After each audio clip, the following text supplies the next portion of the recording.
Super cool, guys. We're live here, Independent Investor Channel. My name is Ryan. Got a hell of a group in here tonight. Absolutely ton to talk about. I've had a pretty interesting day starting this morning at about 5 o'clock, and it has not stopped. It's delivered a ton of excitement. So the drink of choice this evening is actually ice cold water for me, so I can get through this live stream running on fumes. Please give me a thumbs up in the community if you guys have this coming through fine with the sound. Absolutely running on fumes. Absolutely. But nothing to, these times as an investor, man, it's been pretty crazy. I'm really being very defensively strategic about my application in the stock market. I assume that a lot of you guys are as well. I got hit up with a comment this week that struck me a little bit. It was talking about, being super conservative right now. You have to understand with the portfolio at the levels that I've never seen them before. I was 500 away from clicking over to six figures. I was kind of thinking maybe today might be the day for me in my personal account. That would have been a hell of a milestone. For me, I haven't seen that yet, but 99.4 put us right there on the precipice, knocking on the door. Very cool.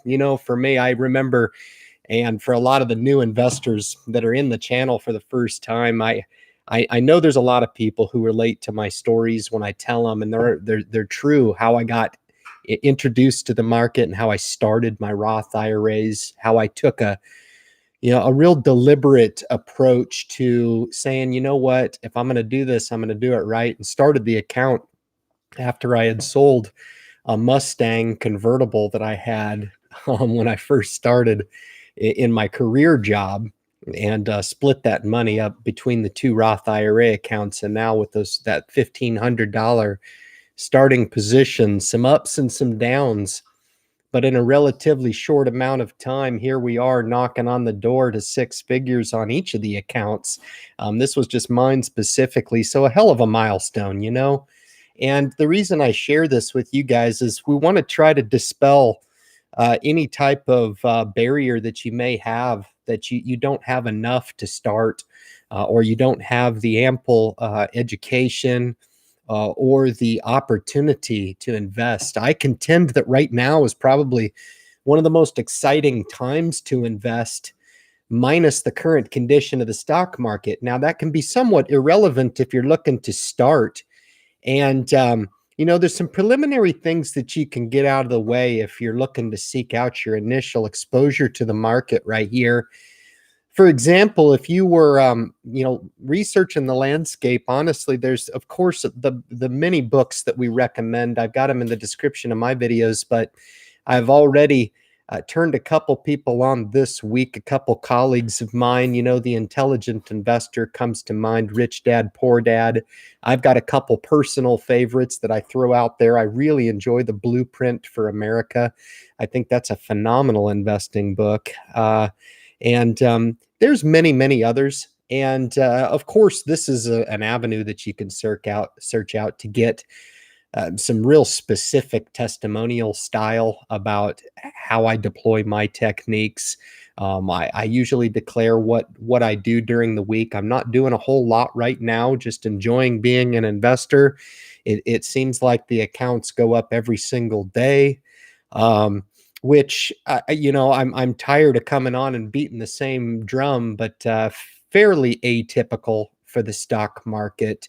I'm usually a little bit more used to having a little bit more of a balanced pendulum with regard to just waking up every single morning and seeing the pre-market up. And I check the pre-market every single morning just to give you guys some insight on how in tune I am with keeping track on the market and seeing what's presented itself with the day.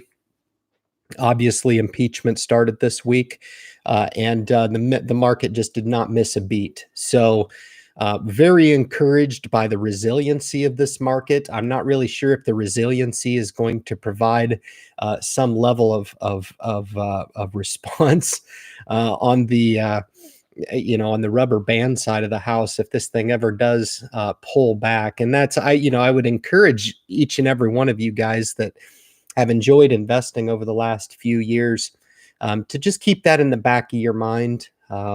It's typically not ever as good as it seems.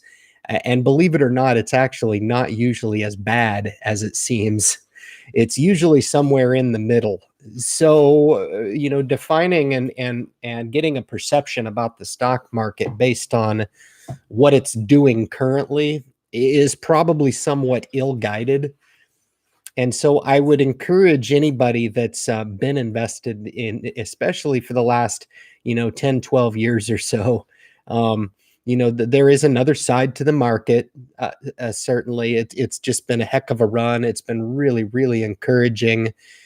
And I think it's brought a lot of people off the sideline into the market. I just want to make sure that if they're getting involved in the market for the first time now, that they realize that those long-term goals will be tested at some point, and your resolve will be based on your ability to fall back on those goals and a solid financial plan going forward. And some of those things that you would want to ask yourself is, how much time do I have in my investing horizon, whether it be 10 years or whether it be 50 years? I know there's folks that tune into the channel that are 50, 60, 70 plus years old, and that's totally fine too. I think the stock market should be just as equally as available to anybody. And typically those folks in their 50s, 60s, 70s have other established assets or opportunity that maybe a young person doesn't have, and vice versa. And the idea is that we're leveraging our individual opportunities to the best of our ability. There's never perfection in the stock market. That doesn't exist. But I just want to thank everybody for making their way on to the live stream tonight. This is live stream 72. And I'm going to jump right in and get to some of these questions, and some of the channel creators have popped on here. I want to make sure I get those guys acknowledged and gals acknowledged right up front. But I just want to kind of talk a little bit about the stock market being at this all-time high, some of the things that you can do.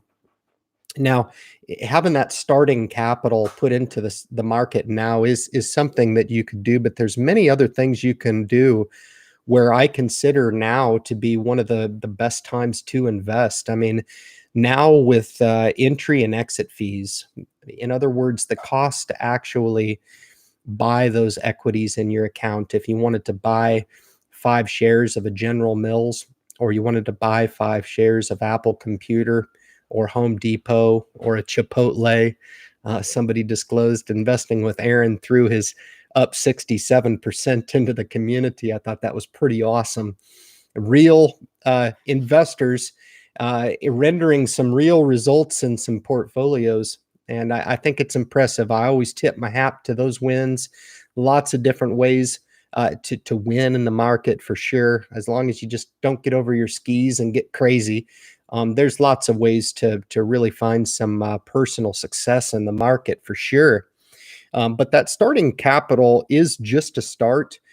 Do some research on some of the major brokers out right now. There's just a ton of competition in the industry. And the beneficiaries of that competition within the brokerage industry is the self-directed investor. There's no doubt in my mind. With the emergence of exchange-traded funds and index funds as passive vehicles for your money, the ability of new investors that don't want to have a hands-on approach to their portfolio and don't want to manage their own holdings, it's super important for those folks to know that there's products out there that are just tailor-made for you. They really are. And I would encourage each and every one of you guys that say, you know what, I'm interested in investing a little bit, but is there something for me where I can just put it away and forget about it? And the answer is absolutely. Passive investing is really the surest path to maintaining a good, sound uh, plan toward wealth or accumulating wealth over the long term. So that really would fit with a lot of people's profile and what they want out of the market. A lot of people don't want to trade in and out of stock. A lot of people may not initially want to invest in single stock opportunities. And so they would opt for more of a passive option. So I think the trick for a lot of new investors is aligning those accounts that aesthetically work for you, doing your research across the landscape. Okay. And there's not an infinite amount of brokers that meet my top 10. There's a lot that are thrown around in the group. M1 Finance being affiliated with the Independent Investor channel and is a primary choice for a lot of members that subscribe to the Independent Investor channel and tune into a lot of other communities as well. But there's a lot of major brokerage houses out there: TD Ameritrade, Fidelity, Merrill is who I'm with, and E-Trade. So do a little homework. Okay, I think it's just as easy for you to go on and Google best broker available now. And a lot of them are offering cutting edge service to individual investors free of charge. So when I say there's never been a better time, if you have a checking account and you've got a savings account and you want to creatively posture up a little bit on your financial picture, I don't think there's any better way than to go ahead and start what I consider to be the premium account on the market now. And that's the self-directed Roth IRA account. You really can validate that for yourself, or you can research it and validate it for yourself, which would be my preference. Or you can take my word for it, trip and fall into that account, tax protect some money, and at 59 and a half, you reflect back on your decision to start the self-directed Roth IRA account. And it may be up there with one of the very best decisions you'll ever make in your entire life. And guys, if we can reduce the regrets over life, I think we're winning part of the battle. You look back and say, God, I wish I could have done more. Or man, I wish I would have done that. Or holy moly, I would have done that different. There's always going to be a reflection on life and maybe wishing that you might have done a few things differently. Let's try to opt and make investing not one of those things. Okay. I think money and finances is one of the things that is the most controllable in your life. What amazes me is how that seemingly escapes many, many people. And this all too often becomes one of the most confusing aspects of their life, to a certain extent, where it spirals out of control, and it somewhat starts to control you. I really think you need to flip the script on that. You take control of your financial life, and who knows, man, maybe it can bleed into some other aspects of your life that actually are a little bit tougher to control. Finances, I'm pretty certain I've got licked. Now, if I could figure out how to run a nice diet and work out twice a day, now that would be cool. But hey, I tell you what, we do the best we can, and I just want to thank everybody for making their way in here on a Friday evening. Again, I'm absolutely burning fumes right now. So you've got the Independent Investor channel that's actually stumbling toward the gas station right now, rolling up in fumes. Probably need a little bit of a reset for sure, but well deserved. And we'll get through the live stream like we typically do. In all honesty, guys, the reason why I'm so adamant about coming on here and providing this opportunity is because people need it. They need it. I do nothing without my day, and you're free to do this as well. Once you start to gain a little bit of financial stewardship for yourself, and you feel confident, and maybe you start to render a few results for yourself, test my theory. All right. Test it. Test it on family first. Okay. And then test it on some friends. Okay. Ask some of your friends that may feel comfortable with you asking this question. How do you feel about the money topic? And you're going to get a lot of different reactions on this. And this is something that I just don't understand about the status quo and keeping money and politics aside from everything. I think a lot of people suffer from that mentality, and they probably end up deploying strategies that perhaps maybe aren't in their own best interest, perhaps maybe defaulting to representation through a financial planner, that may work for them. But do they truly understand the ramifications of seeking such representation? What is the plan that they actually deploy and what actually goes into that plan? Okay. And people go nuts when I tell them, that 6 months of buffer side cash on the side, I think is absurd. I think at the very minimum. And I have people all the time who don't have two nickels to rub together in their savings account. And it's amazing to me how people prioritize their lives and typically opt for paycheck to luxury, paycheck to luxury, paycheck to luxury, instead of looking to channel some of those dollars into a passive vehicle for themselves. If you read through the thread tonight, there's a lot of those successes being declared in the group. Now, as the independent investor channel grows, and I've always turned back and been very, very aggressive on turning back the focus on you, not me. If they wanted to call it Me Tube, they would have. It's not about me. Okay. This is about you.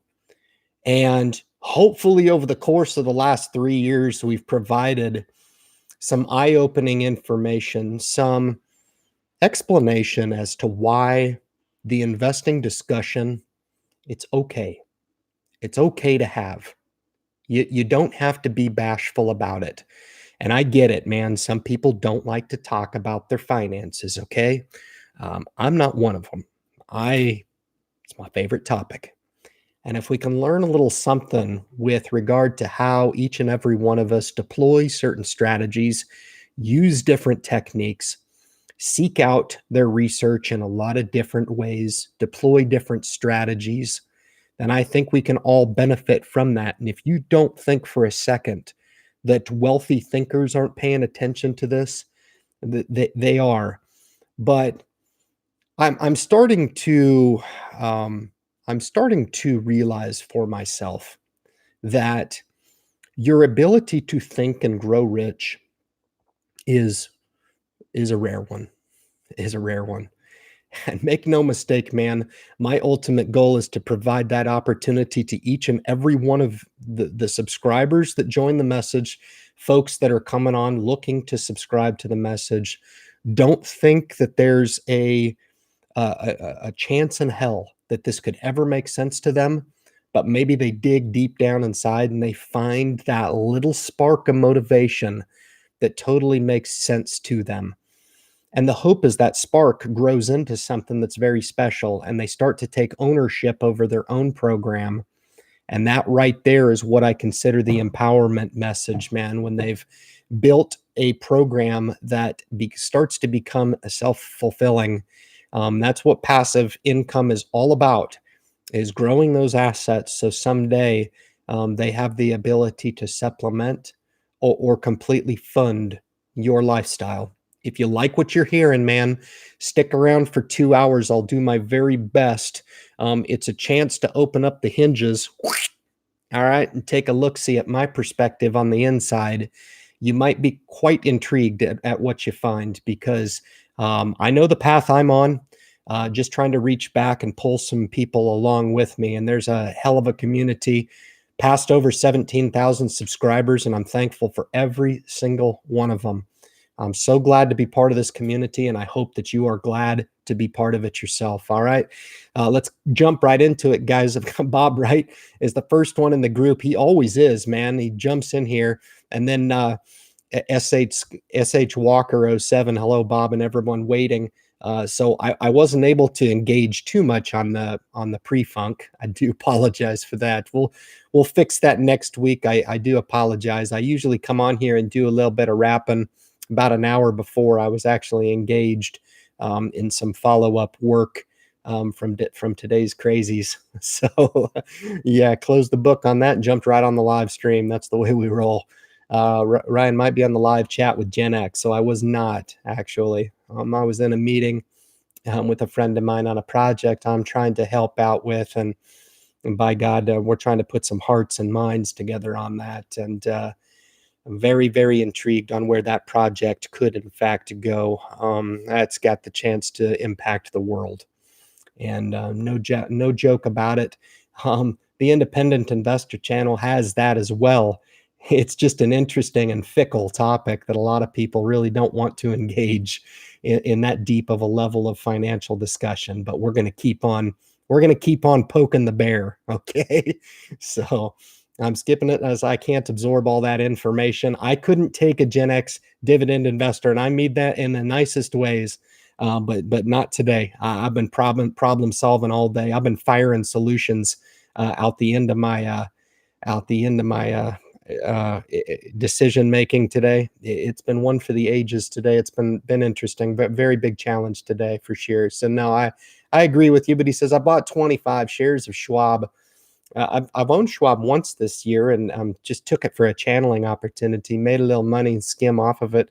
I actually like them as a broker services firm.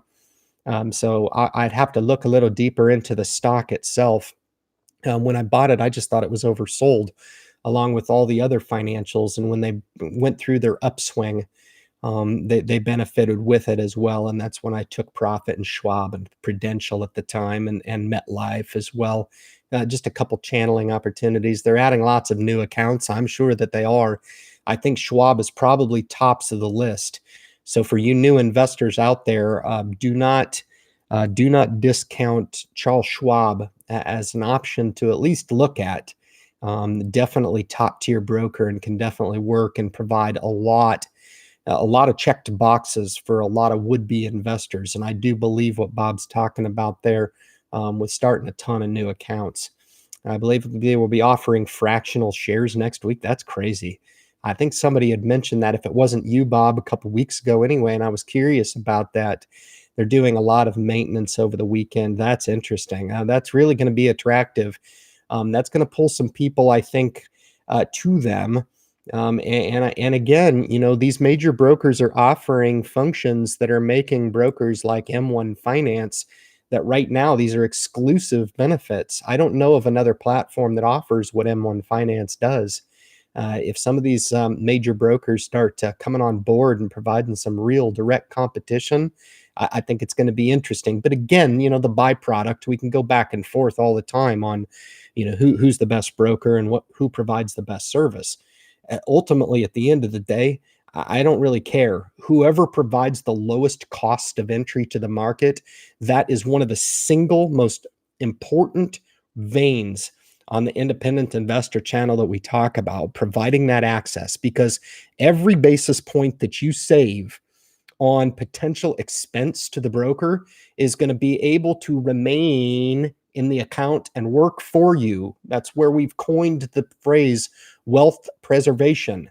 It's not always about capital appreciation. You buy Apple stock, it goes up to, 50%. That's capital appreciation. A dividend is paid at 3% a year. That's a dividend payment. Okay. We are talking about, once you're paid those payments, to make sure that that money paid to you is preserved over the long term.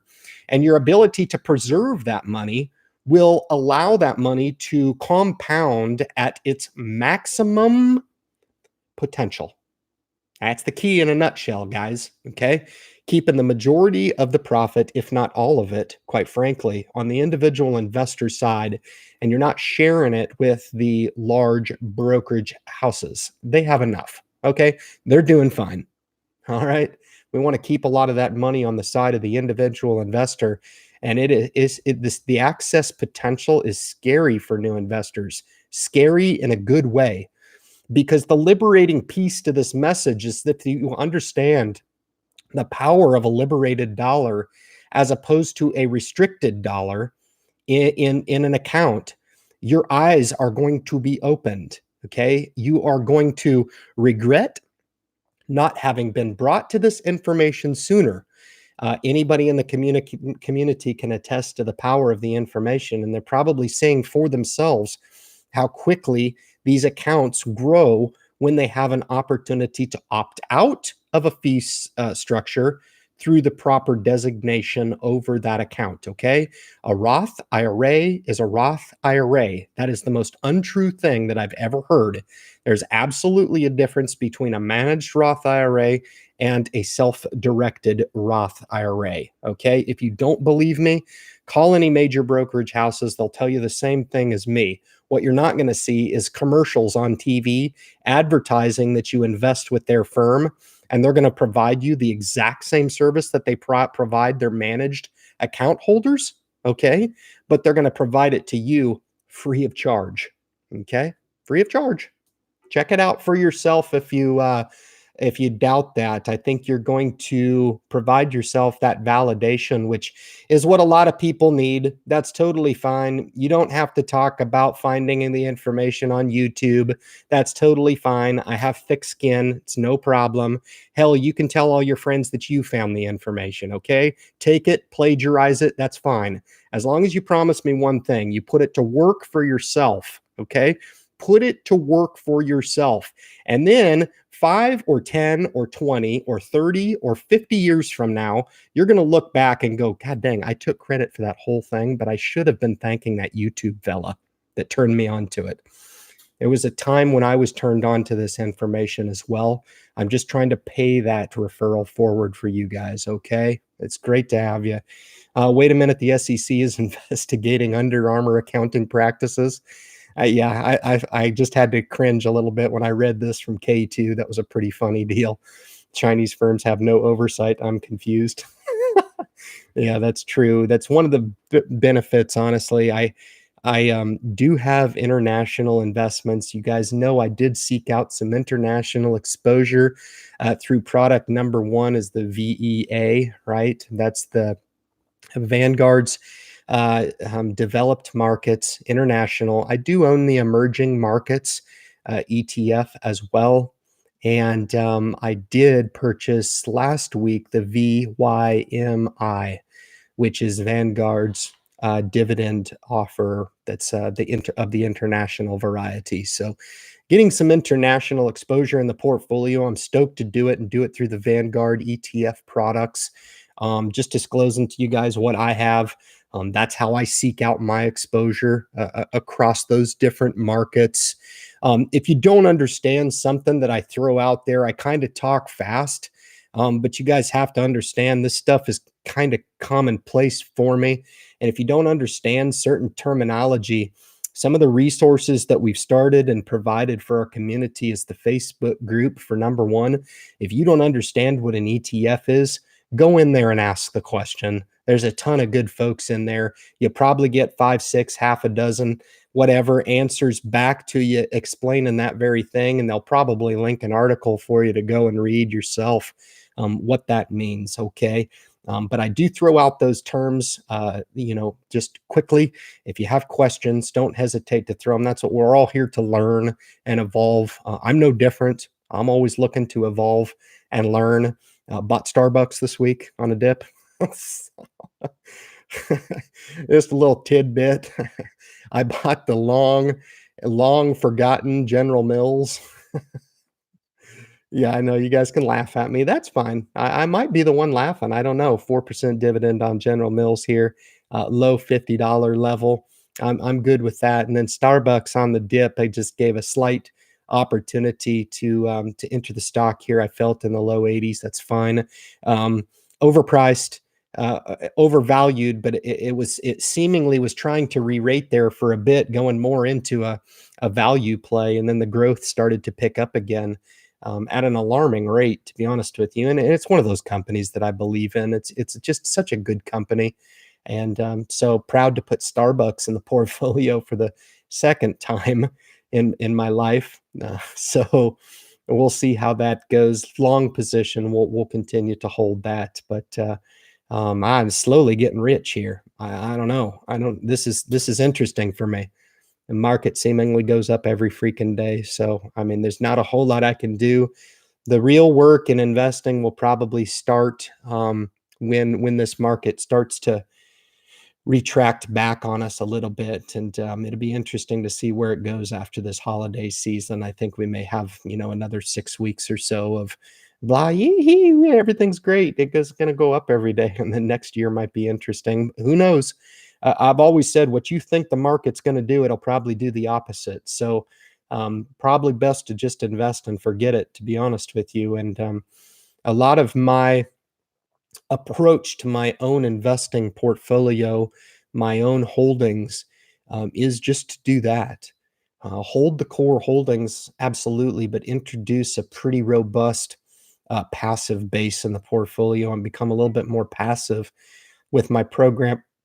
I've been able to accumulate some pretty good wealth. So I figure it's a pretty good time enough just to kind of lean against the program, um, you know, refer to some or start to enact a little bit more of a traditional posture on true dollar cost averaging.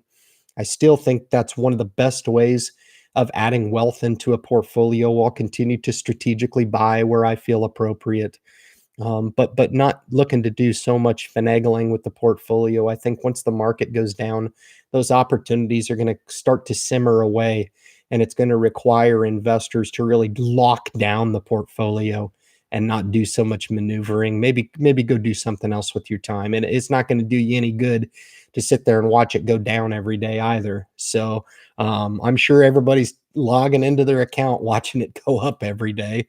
Um, I do as well, but I typically, and I don't mean to toot my own horn, but I'm monitoring from a different lens. Okay. I'm not looking in to be like, yay, it's up again. Whoop de doo.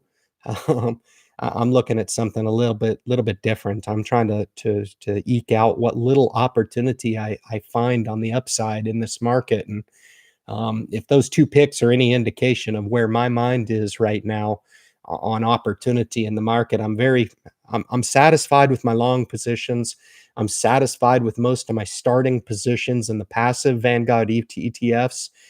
Satisfied with my basically starting position in the fixed income aspect of the portfolio. So I'm good. I'm good. I'm not going to try to push a bad position here in this market. Okay. And that's the position that I'm taking right now. Definitely defensive in nature. All right. All right. So Bob says, yes, China's a mess. They're sending us pharma that's dangerous, no oversight. Yeah, I believe that. Matt Grady says, hey, Ryan, are you familiar with Joseph Carlson? And if so, what do you think of his work? I don't know. Never heard of him. No, I'm just kidding.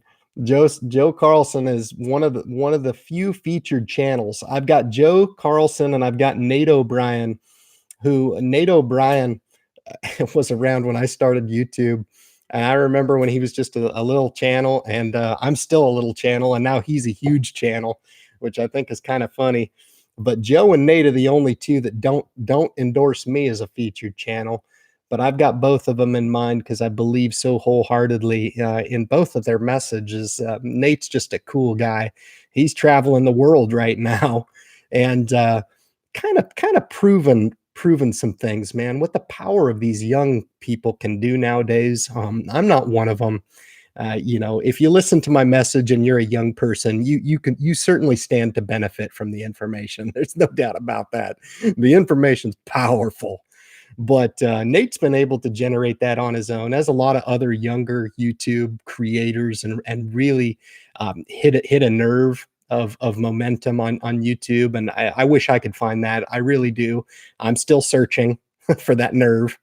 But Joe Carlson, actually, I hold in the highest regard. Actually, in all seriousness, I think he's one of the most phenomenal channels on YouTube.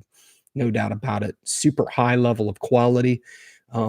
With that quality comes a phenomenal amount of research and validation behind what he talks about. That guy can look at things from multiple different angles and provide a lot of different amplifying and supporting documentation for his positions. And I know the effect that he probably has on people is equally as powerful, which is why I give him my highest endorsement. You will learn something. Right now, my featured channels are maxed out. I don't have any more room for anybody. The folks that I have in there right now, hopefully they can get some referral business off of the independent investor channel. But that's not the sole reason why they're there. They're there for a special reason. And Joe Carlson, from the very beginning, I started watching him when he had a few hundred subscribers, and was and will continue to be one of my faves for sure. Guy's legit. All right. Good stuff. I appreciate that question, man. I'm thankful that we have lots of oversight. Transparency is good. Well, I think you bring up a good point, Bob. I think it's what gives me a little bit of peace of mind to say, well, how come I'm so US centric in my application? And I'm trying to broaden out a little bit, get a little bit more global diversification. Okay, I could make some arguments that owning the S&P 500 maybe isn't the end all be all. You can own a portfolio with just the S&P 500. I know a lot of people that do it passively, and they'll do it for the first many years of their investing career. Let it go up, let it go down. Who cares? Dollar cost average it, dividend reinvest it. Very simple. Simplest approach you can possibly have. If you want to take a little bit more of a concerted effort to pay a little bit more attention to that, and you have the not the wherewithal, but just the desire to do so, then you might have to do a little bit of work on this and look at it a little bit more frequently, to try to build it up a little bit more. But to each his own. Um, we're all trying, and I think that's really cool. I've got all good here in the group. It says, "Good evening, Ryan and gents." That's awesome. It's always good to see you. Probably one of the nicest one in my community. All good is just an absolute awesome subscriber. I've been kind of off the comments sections of some of the videos. Obviously, the upload schedule is pretty anemic right now. It will continue to be that way. I'm off my momentum tip. So that's fine. We're going to open up the airwaves on the live stream, and that's the best that we can do right now. And I'm okay with that right now.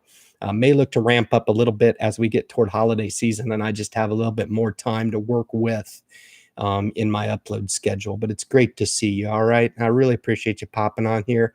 Linda Jones is in. Good evening, everyone. I'll be cooking dinner. I didn't eat all day. I was eating work. I was consuming work today. It was so good, so appetizing. I got a nice crown prep. I fit it in the dentist. So the dentist, it just makes for a great day. So that's why I'm only talking out of half of my mouth. Yeah, it was a good one, but it's great to see you. Thank you for popping on here at least, and maybe putting the live stream on and letting it play. Maybe I can tell a few jokes. Just pay attention to what you're cooking. Don't burn yourself, okay? If you notice, they already have the input for dollar amounts on the site. They just need to activate it. All right, you guys are talking amongst yourselves. Still haven't figured out how to respond. Guess I'm not too tech savvy. That makes two of us. That's okay. But I see your comments here, and I appreciate you kicking on. I do not notice I'm new to it. Platform is lovely, but needs getting used to. You guys are talking about a certain platform. I'm not sure. It is a learning process. I'm excited. I got investing with Aaron in the group here. Pretty awesome. I appreciate the first channel creator I've come across here that's popped on here to the live stream. So appreciate you coming in, Aaron. I really do. I know Aaron's left a few examples for some of his trading activity and investing activity in his portfolio, is where he shared it in the thread. And I just appreciate that. That's really cool. Always talking about what's important and what's possible in investing, man. Got iRobot and Chipotle, two stocks I've never invested in, but he gives a pretty interesting case as to what his thoughts are on each of those two offerings. Hey, man, have an open mind. I think that's a cool thing to collectively come on and throw ideas into the group. I think new folks can come on and be encouraged that we're actually having an entire 2-hour discussion where we talk about nothing but money. That's it. Money, investing, stocks, some budgeting, very little taxes if we can avoid it, because it's boring. Taxes are boring. Sorry. There's nothing cooler, man, than profits in the stock market. Lydia Santiago would agree with me. I guarantee, man. Listen, okay. So I know Lydia is fired up about investing, and so am I. And everybody says, well, you're not supposed to get emotional about investing. Well, you're not dead either. Okay. You're not. So it's all right to give yourself a little bit of opportunity to enjoy yourself a little bit and enjoy this road that you've put yourself on. And investing certainly is good to complement that responsibility piece in your life, contribute for your future. Okay. So, um, by all means, we can help supplement that, and you will come into the community at a 101 level, and you will leave at a Harvard 405. Okay, that I can promise you. But Lydia says she's still at work, working, burning the midnight oil. That's awesome. But we'll still be watching. That's really cool. I appreciate you popping on here. I did get your email this week. I just haven't responded. I'm not responding to any emails this week. Trust me. I do not have 2 seconds. I stopped watching TV. Evidently, I stopped eating as well. Isn't that great? I'm so devoted to work that's all I do is just work all the time. No, I'm just kidding. It's not that bad. I'm a very happy man. All right. Scroll down here and see who's else kicking in the group here. Pretty cool. Stock continues to amaze me. Concerned about the same time. I have about 20% cash for the last 2 years and continue to rebalance to my desired portfolio allocation. I think I'm taking a little bit of a recipe from investing with Aaron there. I think I'm on kind of a similar application there. It's interesting to hear somebody else say that's what they're doing. I was hoping to see some bad news over the trade war and put a little more cash to work the next couple months. Hopefully, can present that opportunity. Yeah, I mean, who knows? I just think coming into seasonality, you're going to be working against that. But January comes around. This market's going to have to stand on its own. So we'll see what happens. But I don't know. I've kind of ridden this year off a little bit as far as getting any type of hiccup or correction. But we'll see what happens. I think early next year it will be when I'm paying the most attention to that type of activity or potential therein. Okay. All right. Thursday, Fed speaker might make your day. She's good at tanking the market. That's good. All right. By the way, how do you reply to someone's chat? I was never ever able to figure it out. It took me a while too, Aaron. Don't worry about it. I had like 50 live streams under my belt before I figured it out, but I don't have time to do it. I can do it before the stream, but then I got to come on here and facilitate a discussion, and I'm not going to be tapping away at the same time and talking.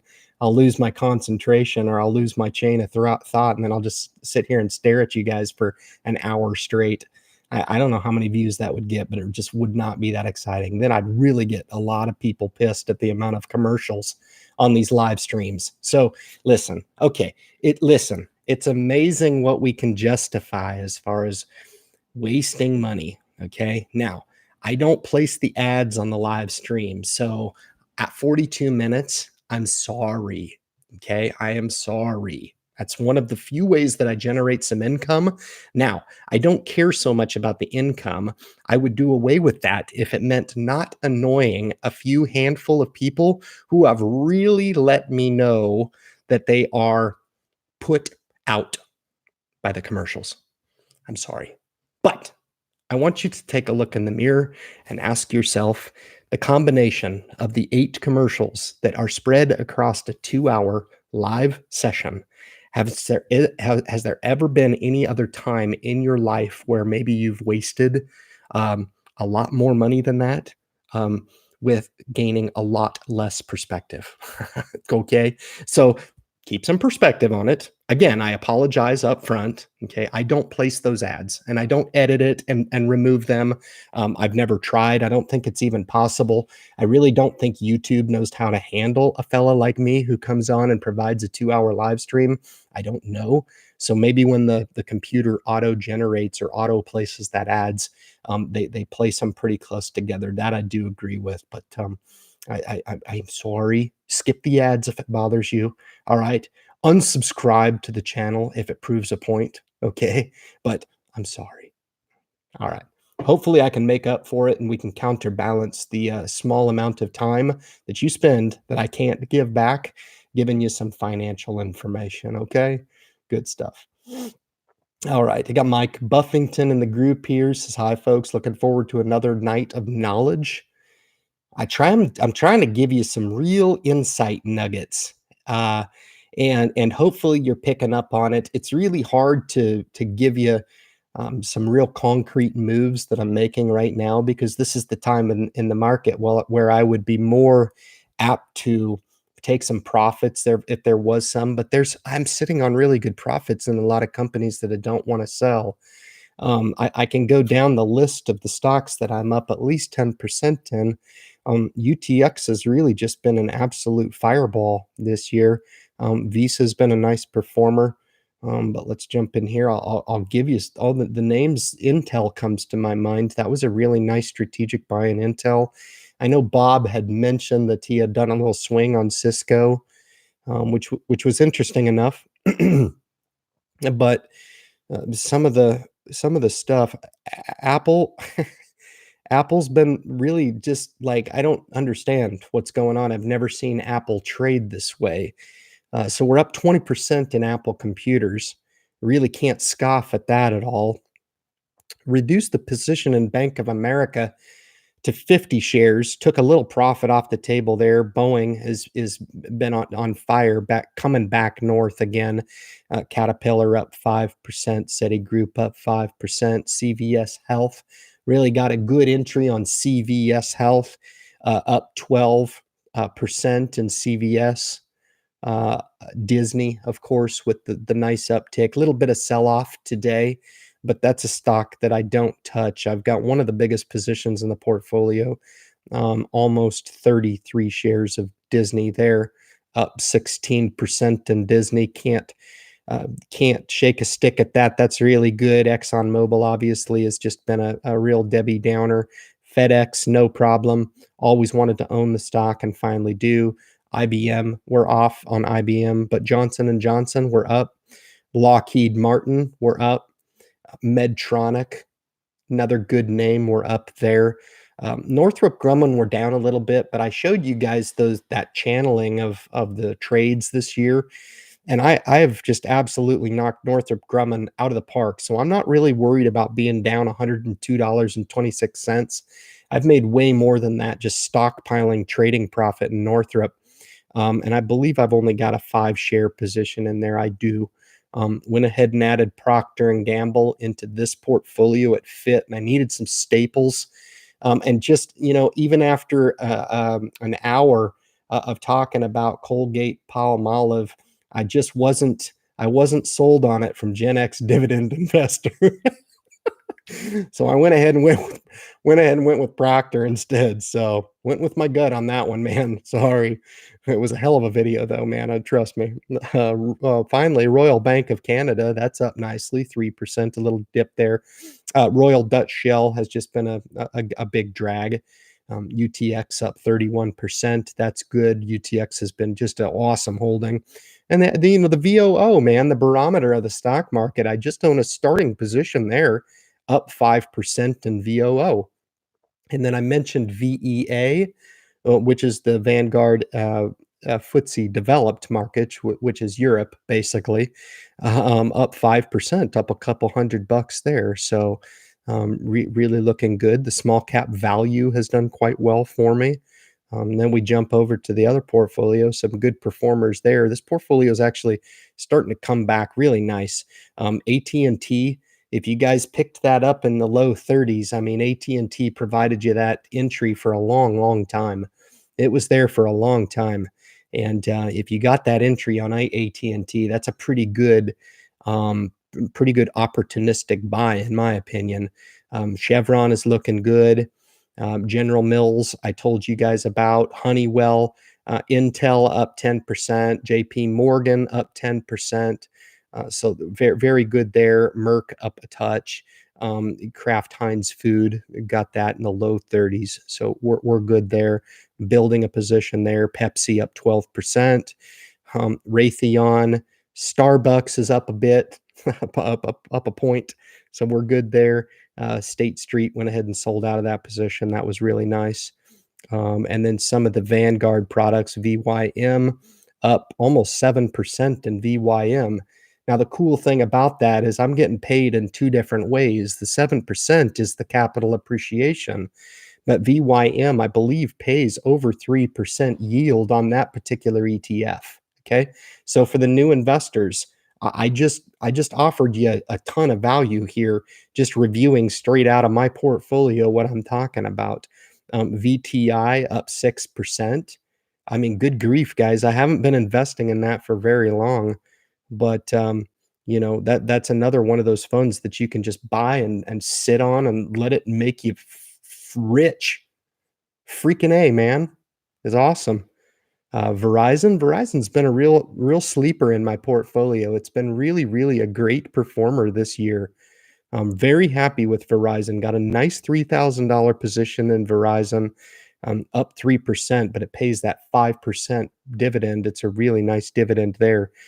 Visa, of course, I've already told you, up 5%, but I've taken profit in Visa um, quite a few times actually. And then Wells Fargo, another sleeper, almost up 9%. And you guys, if you've tuned into me for a while, I've talked about Wells. I talked about Wells through the account scandal, and I held true on it the whole way.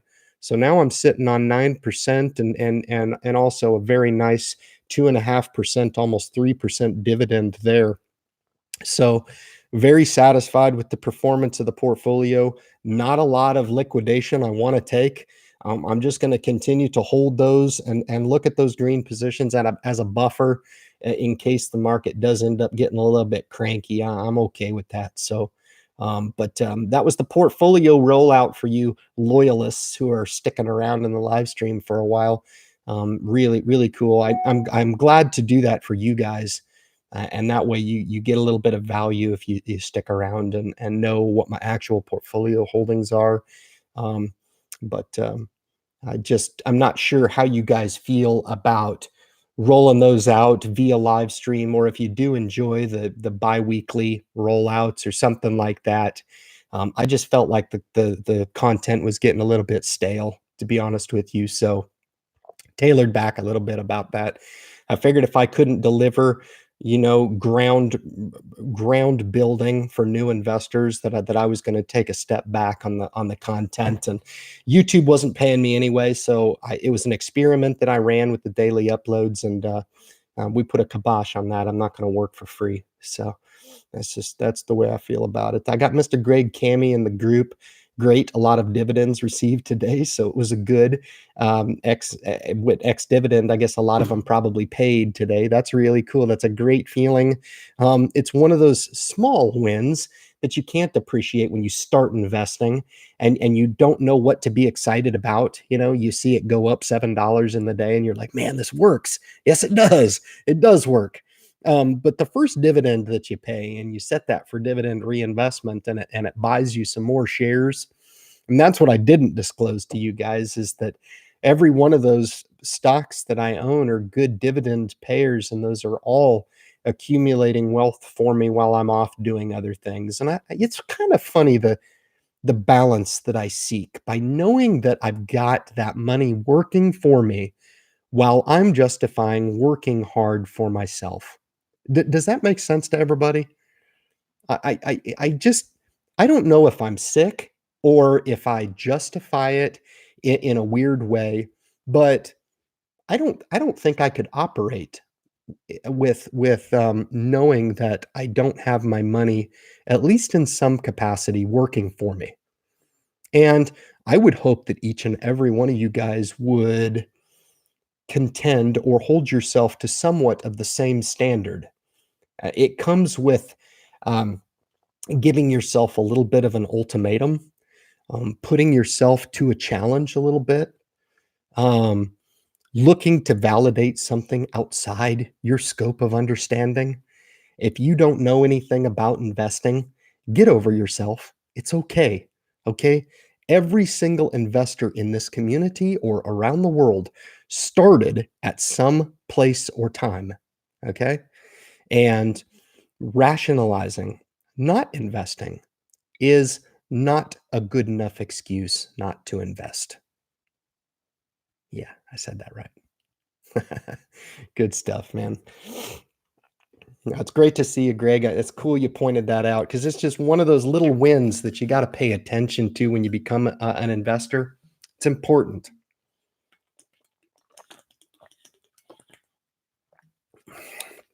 like a keg stand. Water. All right. I was in Fresno, California, much cooler here than in SoCal. Right on, man. I got my boy J Mac Investing here in the group. And I apologize, Jason, man. I'm just now getting it down to your comment, and it's been a long one for me, man. I'm burning the midnight oil here, brother. So it's really nice, man. You come in and support. I almost jumped in Wednesday. I just couldn't do it, man. I saw you were live on Instagram. You got to teach me how to do that Instagram stuff, man. That's legit. You're doing. Every time I click on a JMac investing, I always end up in an ACDC concert or something freaking rocking. So, hella good job, man. It's awesome to have that pedigree. Jason's really good with that stuff and doing a hell of a job. Another channel creator here, man. I always give a shout out to. That's my boy. That's my brother from another mother. You wouldn't know us because we look different, but we're the exact same age and got a lot of similarities. That's for sure. So thank you, Jason, for popping in. I appreciate it, man.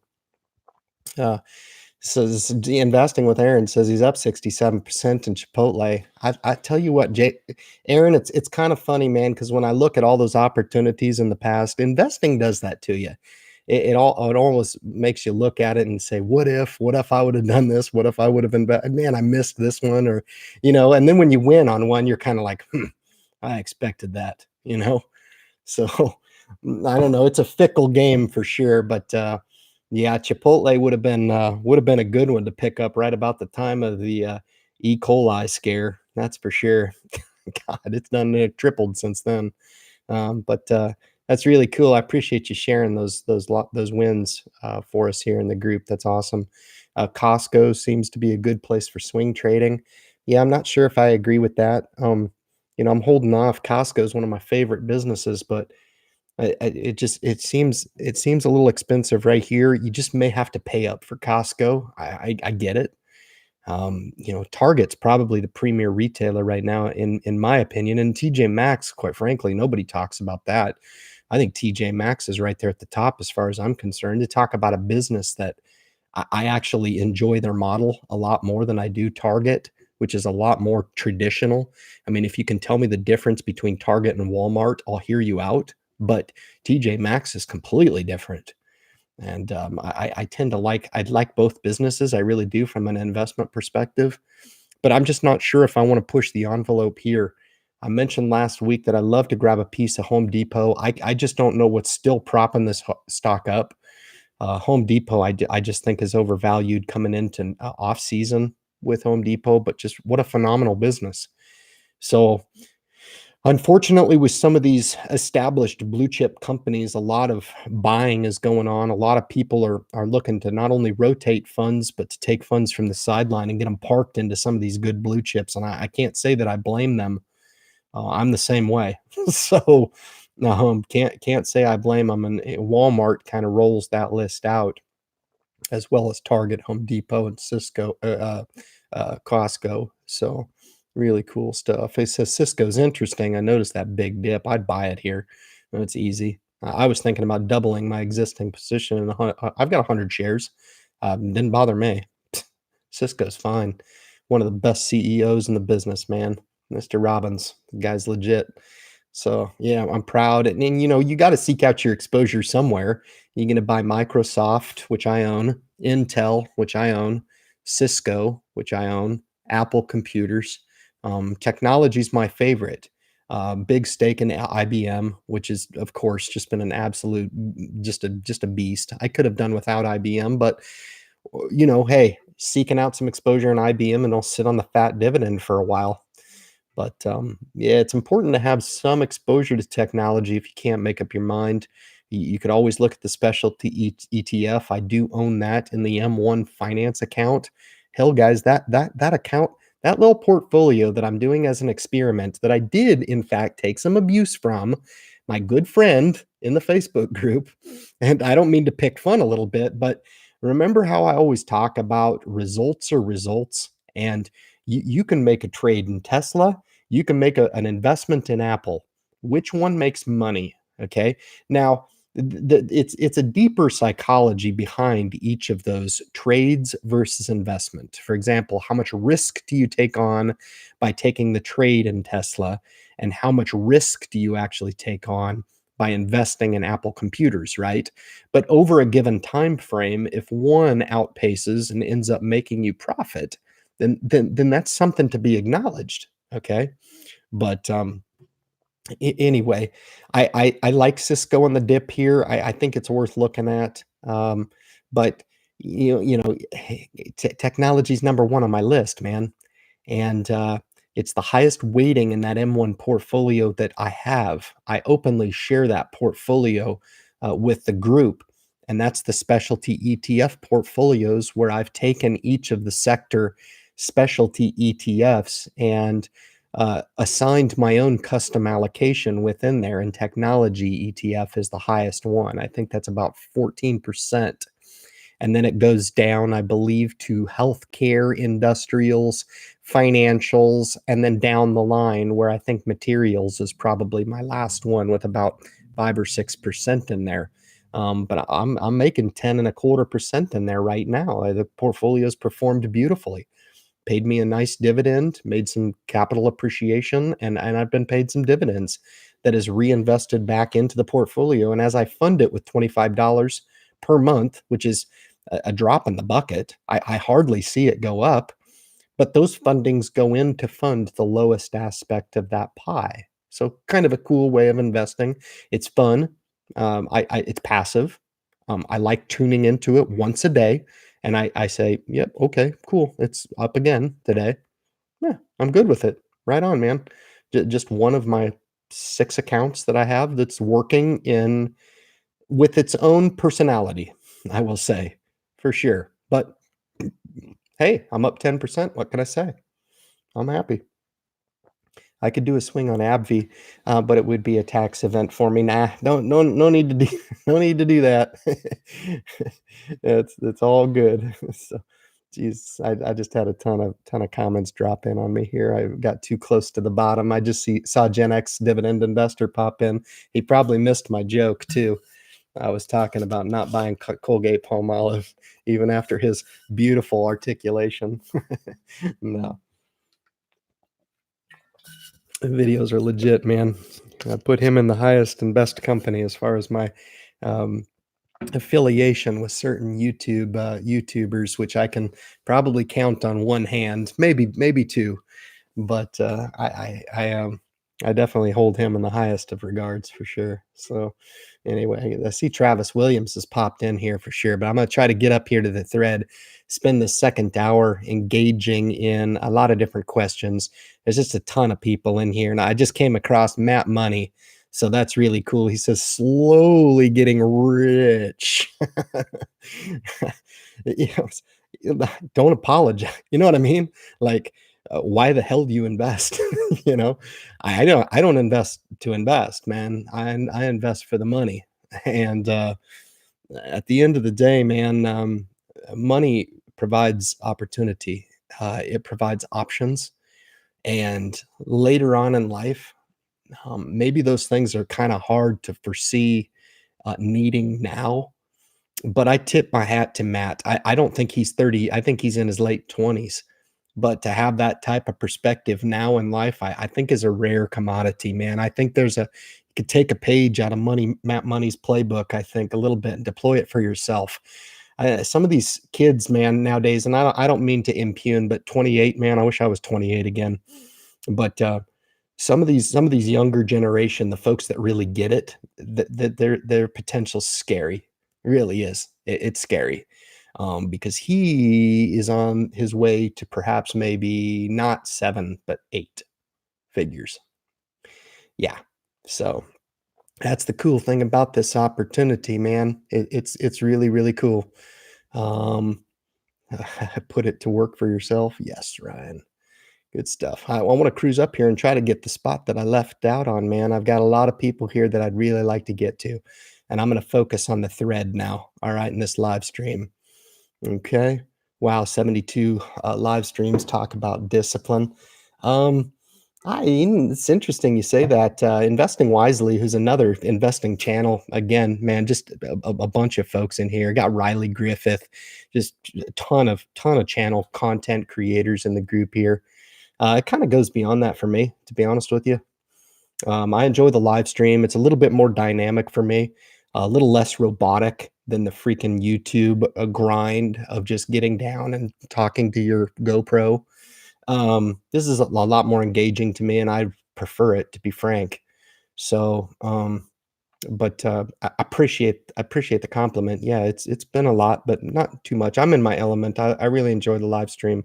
I wish I could do it in a little bit better setting, but this is what I've got right now, and people appreciate it for what it is. It's raw, it's uncut, it's fucking real. No doubt about that. And I think people can relate to that for sure.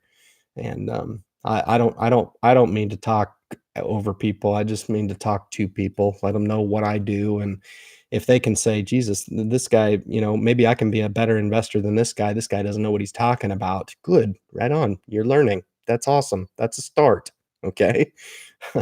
The market will probably humble you too. The idea is to figure out your secret sauce in the market. What works for you, and we do hammer home fundamentals on the independent investor channel, and certainly a lot of these other channel creators hammer in on fundamentals. I tend to be a lot more psychological with my approach. I think you can have all the fundamentals in the world and still pick a bad stock. That's fine. How are you going to deal with it? How are you going to deal with the adversity that the market is destined to provide for you? Okay. It will dole out everything that you could ever expect and a whole hell of a lot that you couldn't expect. Okay. And in a market that seemingly has one of two directions to go, it's amazing to me, and I've yet to figure this out, how the market seemingly at certain times can do neither one of those two things. Yeah, it's very, very intriguing for me. Stock market's always been intriguing to me. It's a great generator of wealth, but certainly want to really find that sweet spot, find that level of exposure that works for you, and go with it. Okay, and then decide how you want to parlay that exposure to the market, and err on the side of safety when you start. There's no reason to get crazy. There's no reason to get overexposed, especially now. When I start to talk about the time to maybe get a little bit more aggressive on your application, and I've never used that word in the last 3 years. I don't think there's any place for it right now, but I will. I will, because I have full confidence, whether it be next year or 5 years from now or 10 years from now, we will be provided opportunity to flip the script a little bit and deploy uh, a little bit more of what I consider part of a dynamic strategy. Okay. I've just been a liar for the last 3 years in talking about, hey, keep this thing in check, keep it in perspective. You're going to be provided your opportunity. And I just think it's good stewardship anyway of your finances to keep some good diversified assets. And your stock portfolio is just that. Okay. But your fixed income is important, your precious metals, your alternative investments. If you have the opportunity to buy some property, that's what I'm talking about. That's some real tangible assets, collectibles, art, etc., bourbon, if you will. Sure, why not? There's some alternative investments we could have a little fun with talking about, because when it does hit the fan, you'd be amazed. Those things might actually carry some weight in gold. No pun intended. But like the history in the Colgate video, I know that was so cool, man. That was such a cool video. It was awesome. But Gen X dividend investor, love your videos. So I will make that video up. I was just busy doing my regular work all the way up until the live stream, and I didn't have time to kick on there and support. But I will absolutely kick on there. That's a channel that I don't like to miss. I actually look forward to that content. I think it's wonderful. All right. So, Matt Grade and Hidden Freedom Investing as well. I've already given a shout out to most of these channel creators, but Hidden Freedom Investing is also in the house. So, if you guys are not part of any of these folks' communities, please just spend a little time. If you do it now, so be it. If you do it after the live stream, that would be awesome. But make sure that you're providing those subscriptions for those channel creators that have taken their time and come in here. Uh, CH Walker '07. I just saw the preview for Star Wars coming up this holiday season. I'm pretty stoked about that. He says, don't forget to drop that like for Ryan. I appreciate that. That's really cool. If you do feel so inclined, please hit the thumbs up button. I know it does take a lot of energy to reach up there or scroll over there and click that. Click, click. It's right here. Right up here. Yeah, there it is. Cool. I got one. I was never really a salesman, so I don't think I could make a living doing that. So, I would just rather keep it real. I really would. I always think you look like an investing drill sergeant. I love it, man. I love it. Travis Williams, man, hits me up with a cool comment. I know. Listen, hey, to each his own. I can come across pretty rough. I get that. I really do. I turn a lot of people off, to be honest with you. That's all right. I don't have a lot of patience for people. Most of the time, people disappoint me. Yeah, they do. Um, I hope for the people that tune into my message are the ones that really see the extra effort for sure. Um, but I don't. I think a lot of people don't provide themselves that opportunity, and that's a little bit frustrating to me, because, man alive, there's so many good opportunities out there. If you just give yourself a chance, you might not have to complain so much on the other side. Like, you help yourself. And, that's what kinda keeps me going. If I felt like there was a different way to relate to people, I really would.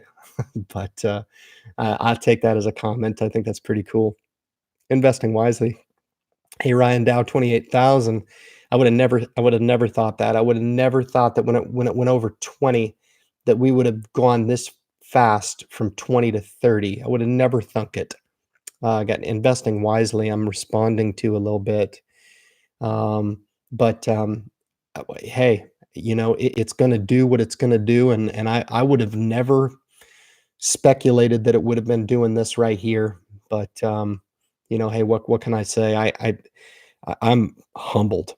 Every time, every single day, I check in on accounts. It's just like, God, Jesus, man, this is something else, man. It's good to be an investor. What can I say, man?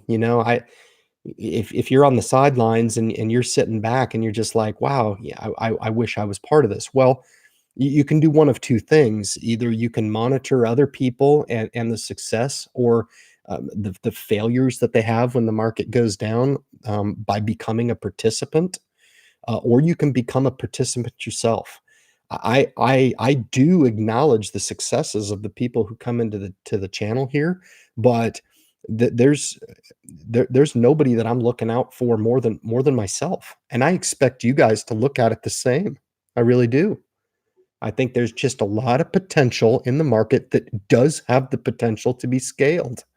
And I think that's a wonderful thing. I think a lot of people forego their opportunity in the market for fear of whatever, fear of themselves, fear of failure, fear of this, fear of their fear, and they'll live their life scared. All right. Stop being scared. Okay. Take a little bit of a chance. You might just surprise yourself. All right. Then you might actually up the ante a little bit and maybe take a little bit more of a chance. And you'll be amazed that without without the willingness to take that shot, you're never going to win. Okay.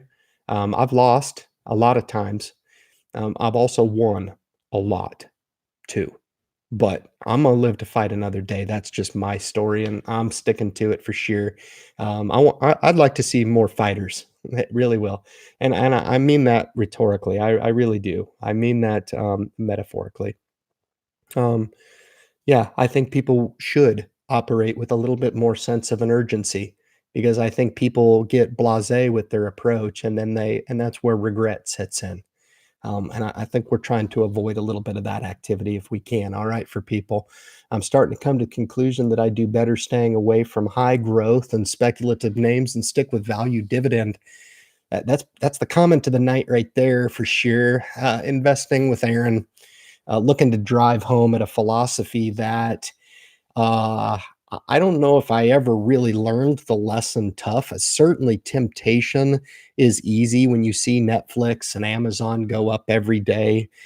I think there is a place in a lot of different portfolios for some growth. I really do. But I think to keep it within reason, I see a lot of people misallocate on the value side of the house. I don't think there's any more of my portfolio that has any more than, I would say, 3%. And that would be very, very big position.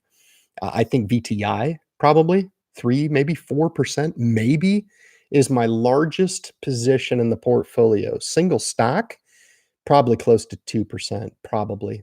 And I own, what, 50, 60 stocks, right? Um, so I see mistakes on both sides of the house. I see portfolios with, 10, 15,000 bucks, and they've got 5 holdings. Okay. That in my mind is, well, you're not diversified. Could you win? Sure. Sure you could win.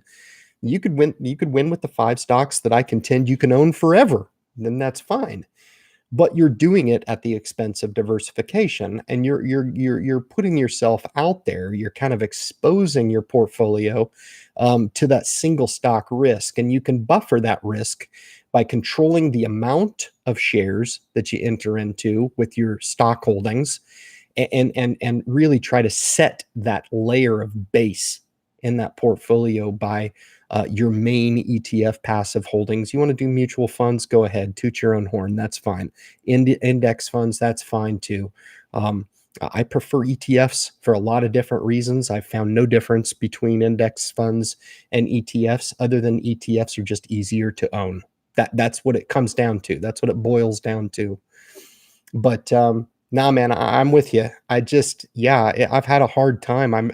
I've been tempted to pull the trigger on Facebook so many times here. In my opinion, it's a buy here at 190. It's a buy, but I'm just trying to exercise a touch of discipline, going into what I feel is going to be not necessarily a time to be putting our foot on the accelerator, but maybe potentially taking it off a touch. All right. So that's my approach too. I agree with you. So I just reviewed the drill sergeant comment again. That's funny. It's just too hard to time in and out of these growth names. Yeah, it's tough, man. It really is.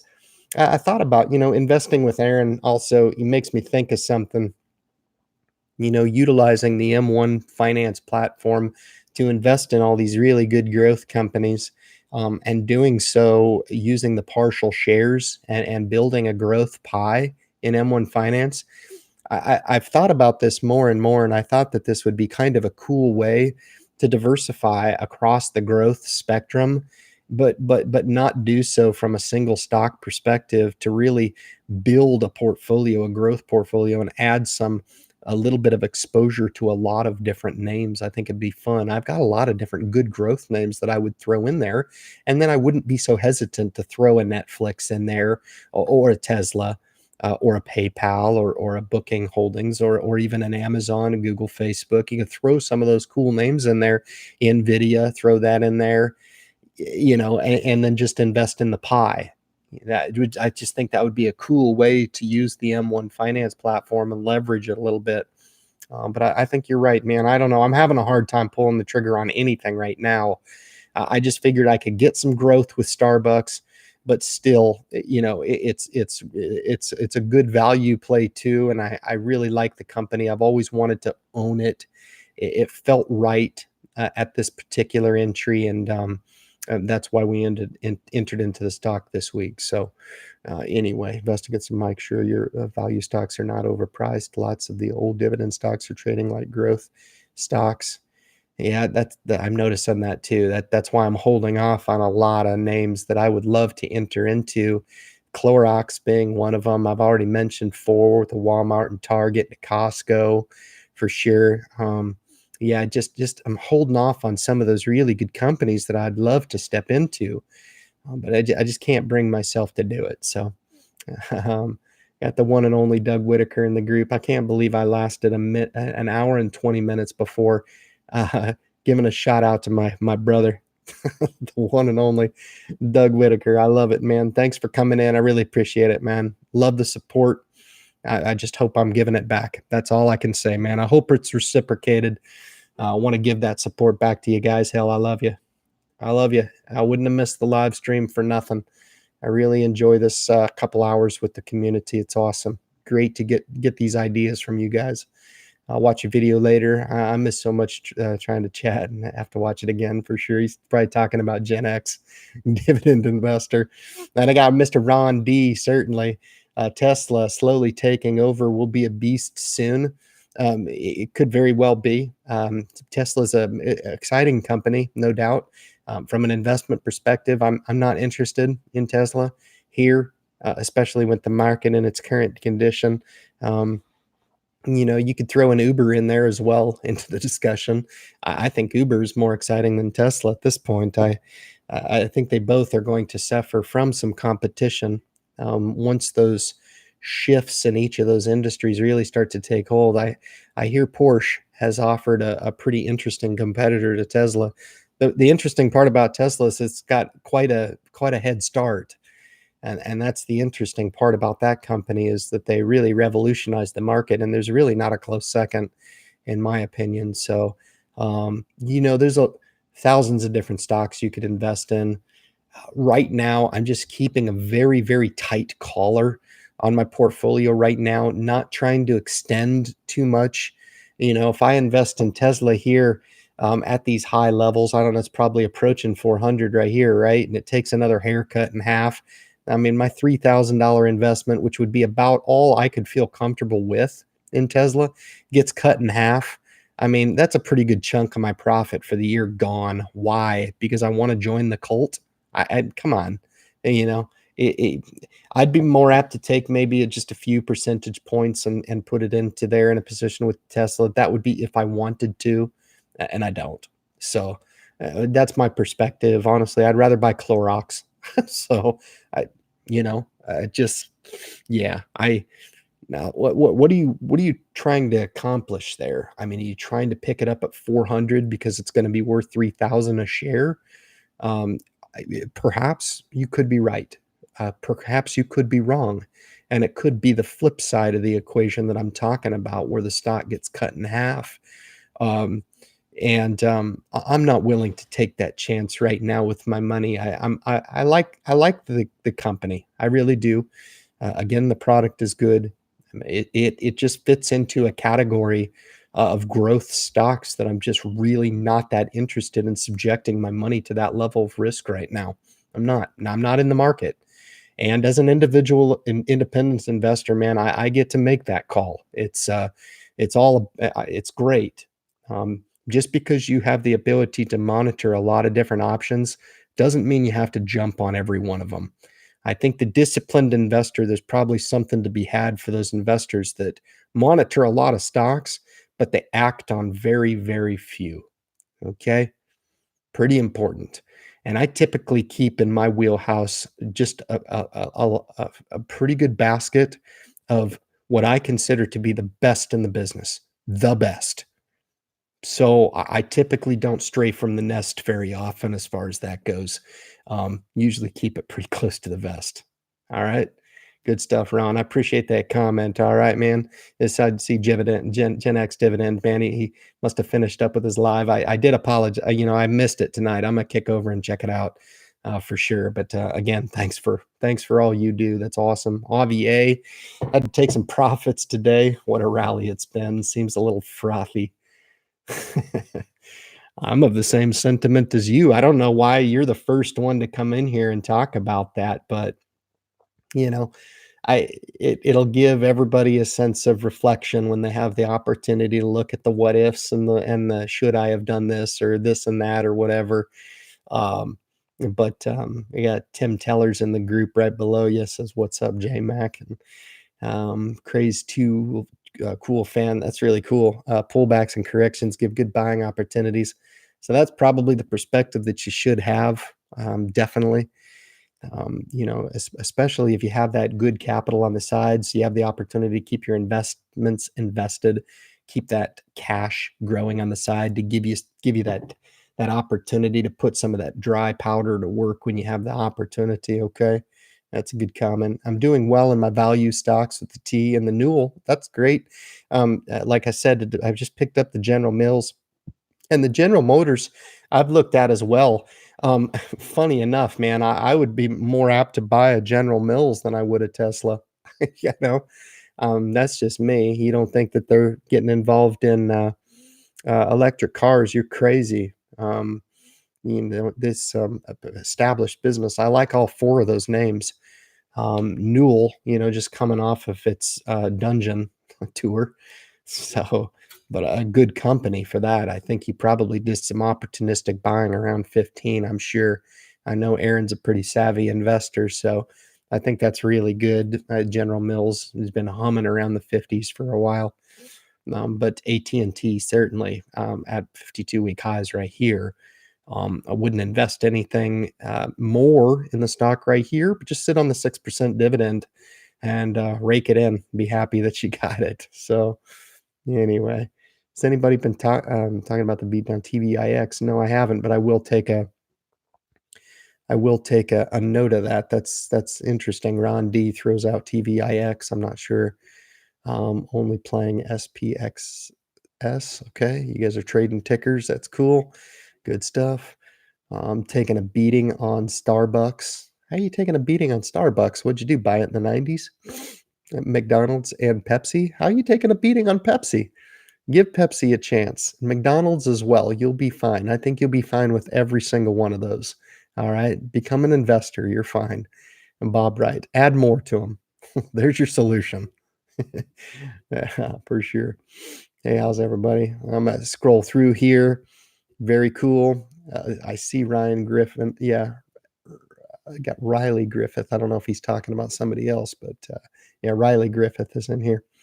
Finally wave the white flag on this position. Oh, that's too bad. Sometimes you got to do that, man. Good stuff. Hidden Freedom, my speculative stocks I own now are PCGGE and CMG. Interesting. I don't know if CMG is a speculative, but I don't know if General Electric is as well. But that's interesting. That PC&G, I don't know, man. You got some better tolerance than I do. I don't want to play like that for sure. There's a lot of different other quality utilities that I could put my money into. As probably a Southern company. Duke is not worth ignoring. It's just not. What a juggernaut. That stock has got to be the most boring way to make money, but that's what it does. Pays a 4% dividend and just straight up makes you money to own it. It's insane. All right.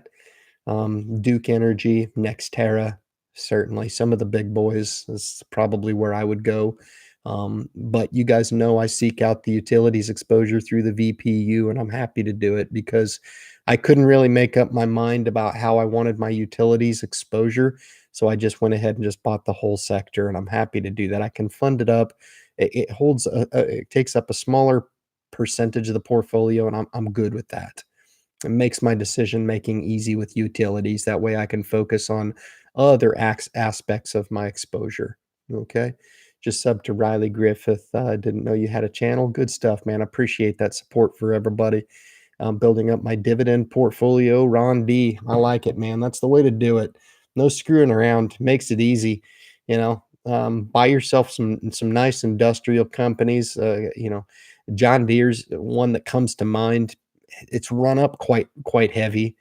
I love the defensive stocks still. I own them all. Raytheon, Northrop Grumman, Lockheed Martin. Don't own General Dynamics, but I like General Dynamics as well. So just some ideas to keep in mind. Industrials is one of my favorites. Honeywell, UTX. I do own both of those. Those are nice stocks to own. Nice dividend payers. So sold General Electric for MLRT and HOFT. Any thoughts? Both are well undervalued with growth potential. I'd have to look at both of those. So I'm unfamiliar with both of them, but I will look at them. That's really cool. I appreciate you offering that. Very cool. SH Walker 07. I'm doing the same, Ron, looking for these sales along the way. Good luck. I'm not seeing a whole lot. Just be careful. Start a starting position. where you would buy 10 shares of a stock, buy 3, you know? And that's the cool thing about free entry and exit now is you can buy a stock every week if you want. Buy a share. Buy a share every week. You have the opportunity to do that now. I think that's an unappreciated, underappreciated benefit now of having these stocks, to have the opportunity not to have to stockpile money. If you're only contributing $50 a month to allow it to stockpile up a little bit to justify incurring the $7 entry fee, I think it's really exciting for new investors. The prospects of just buying a share a week. How about that for a goal? Now it's made possible to where if you wanted to buy, a $50 stock every week or maybe a $100 stock every month, whatever you wanted to do, 10 months goes by, you own a nice position in the stock. You own 10 shares, of a good company, You own 8 shares of JP Morgan Chase. You own 8 shares of Procter and Gamble after just less than a year. That's pretty awesome. Some pretty cool opportunities now, man. If you just allow yourself to explore all your options, it's such a cool time to be an investor. It's really a lot of fun. Maybe I should change my name. Dividend David. I like it, man. It's good stuff. Aristocrat dividend stocks are more safe, in my opinion.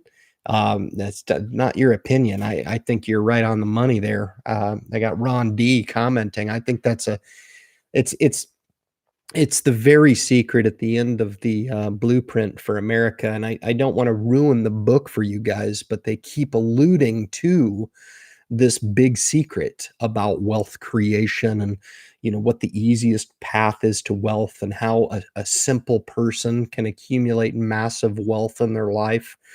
And although I do contend that it takes a little bit more of an aggressive application than they will lead on in the book, that's exactly what they're talking about. So Ron D, I agree with you. I think it's really I don't stray too far away from that investing philosophy in my own application. I really don't. I think it would just be exciting as hell as if I took 100 grand and put it on Amazon and then chronicled the roller coaster journey. I think that it would just be lovely, but I wouldn't sleep and it would be unhealthy. Why? Because it would be outside of what it is I have tolerance for. Okay. I've owned Amazon before. And if you guys noticed my trading activity, Amazon was one of those companies I lost money on this year. I couldn't get it dialed in. It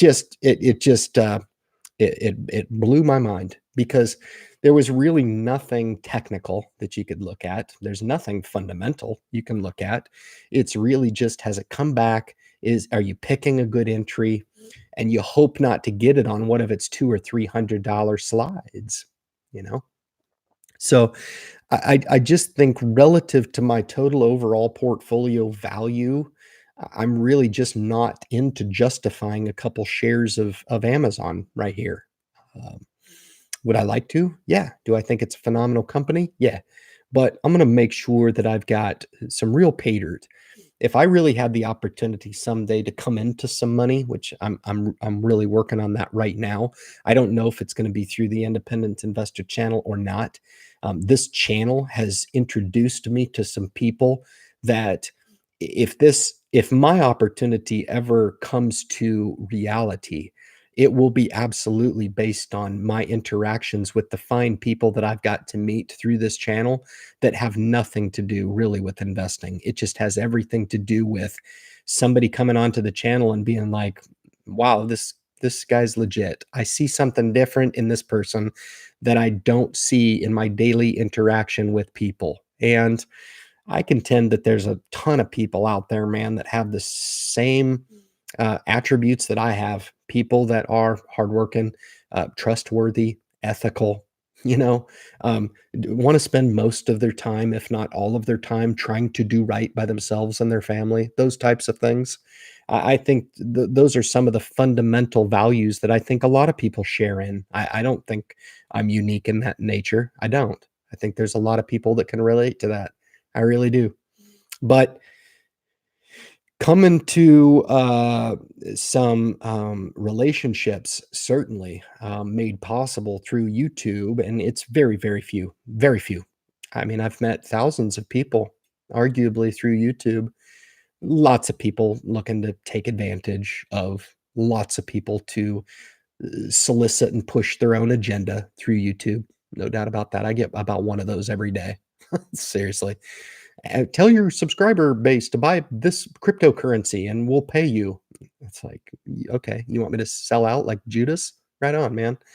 Um, no thanks. I don't like that. But I've had a few people, some really cool, genuine people reach out to me. Um, and really helped them on a lot of different topics for sure. But even fewer than that have actually reached out and said, "Hey, we might be able to put something together here," and that's what we're in the process of doing right now. So we'll keep you informed as appropriate. Certainly, again, I do have Las Vegas earmarked someday for a nice retreat for the Independent Investor Channel community. We'll see. I'm a big dreamer. Man, if I ever have the opportunity to make my dreams come true, I absolutely will. And you'll all be part of it. No doubt about it. You're a part of something special here. The special takeaway, I think, from this channel is to really empower each and every viewer to strive for something better. That's what we're really after. And I think there's a lot of people out there that are looking for that little dab of encouragement. So it's exciting. I know it's out there. I know it. All right. Good stuff. Thanks, Travis. Got you back as well. Look forward to watching your videos. That's really cool, man. You guys are swapping to build the community. I like it, man. That's great. We're a lot more powerful together.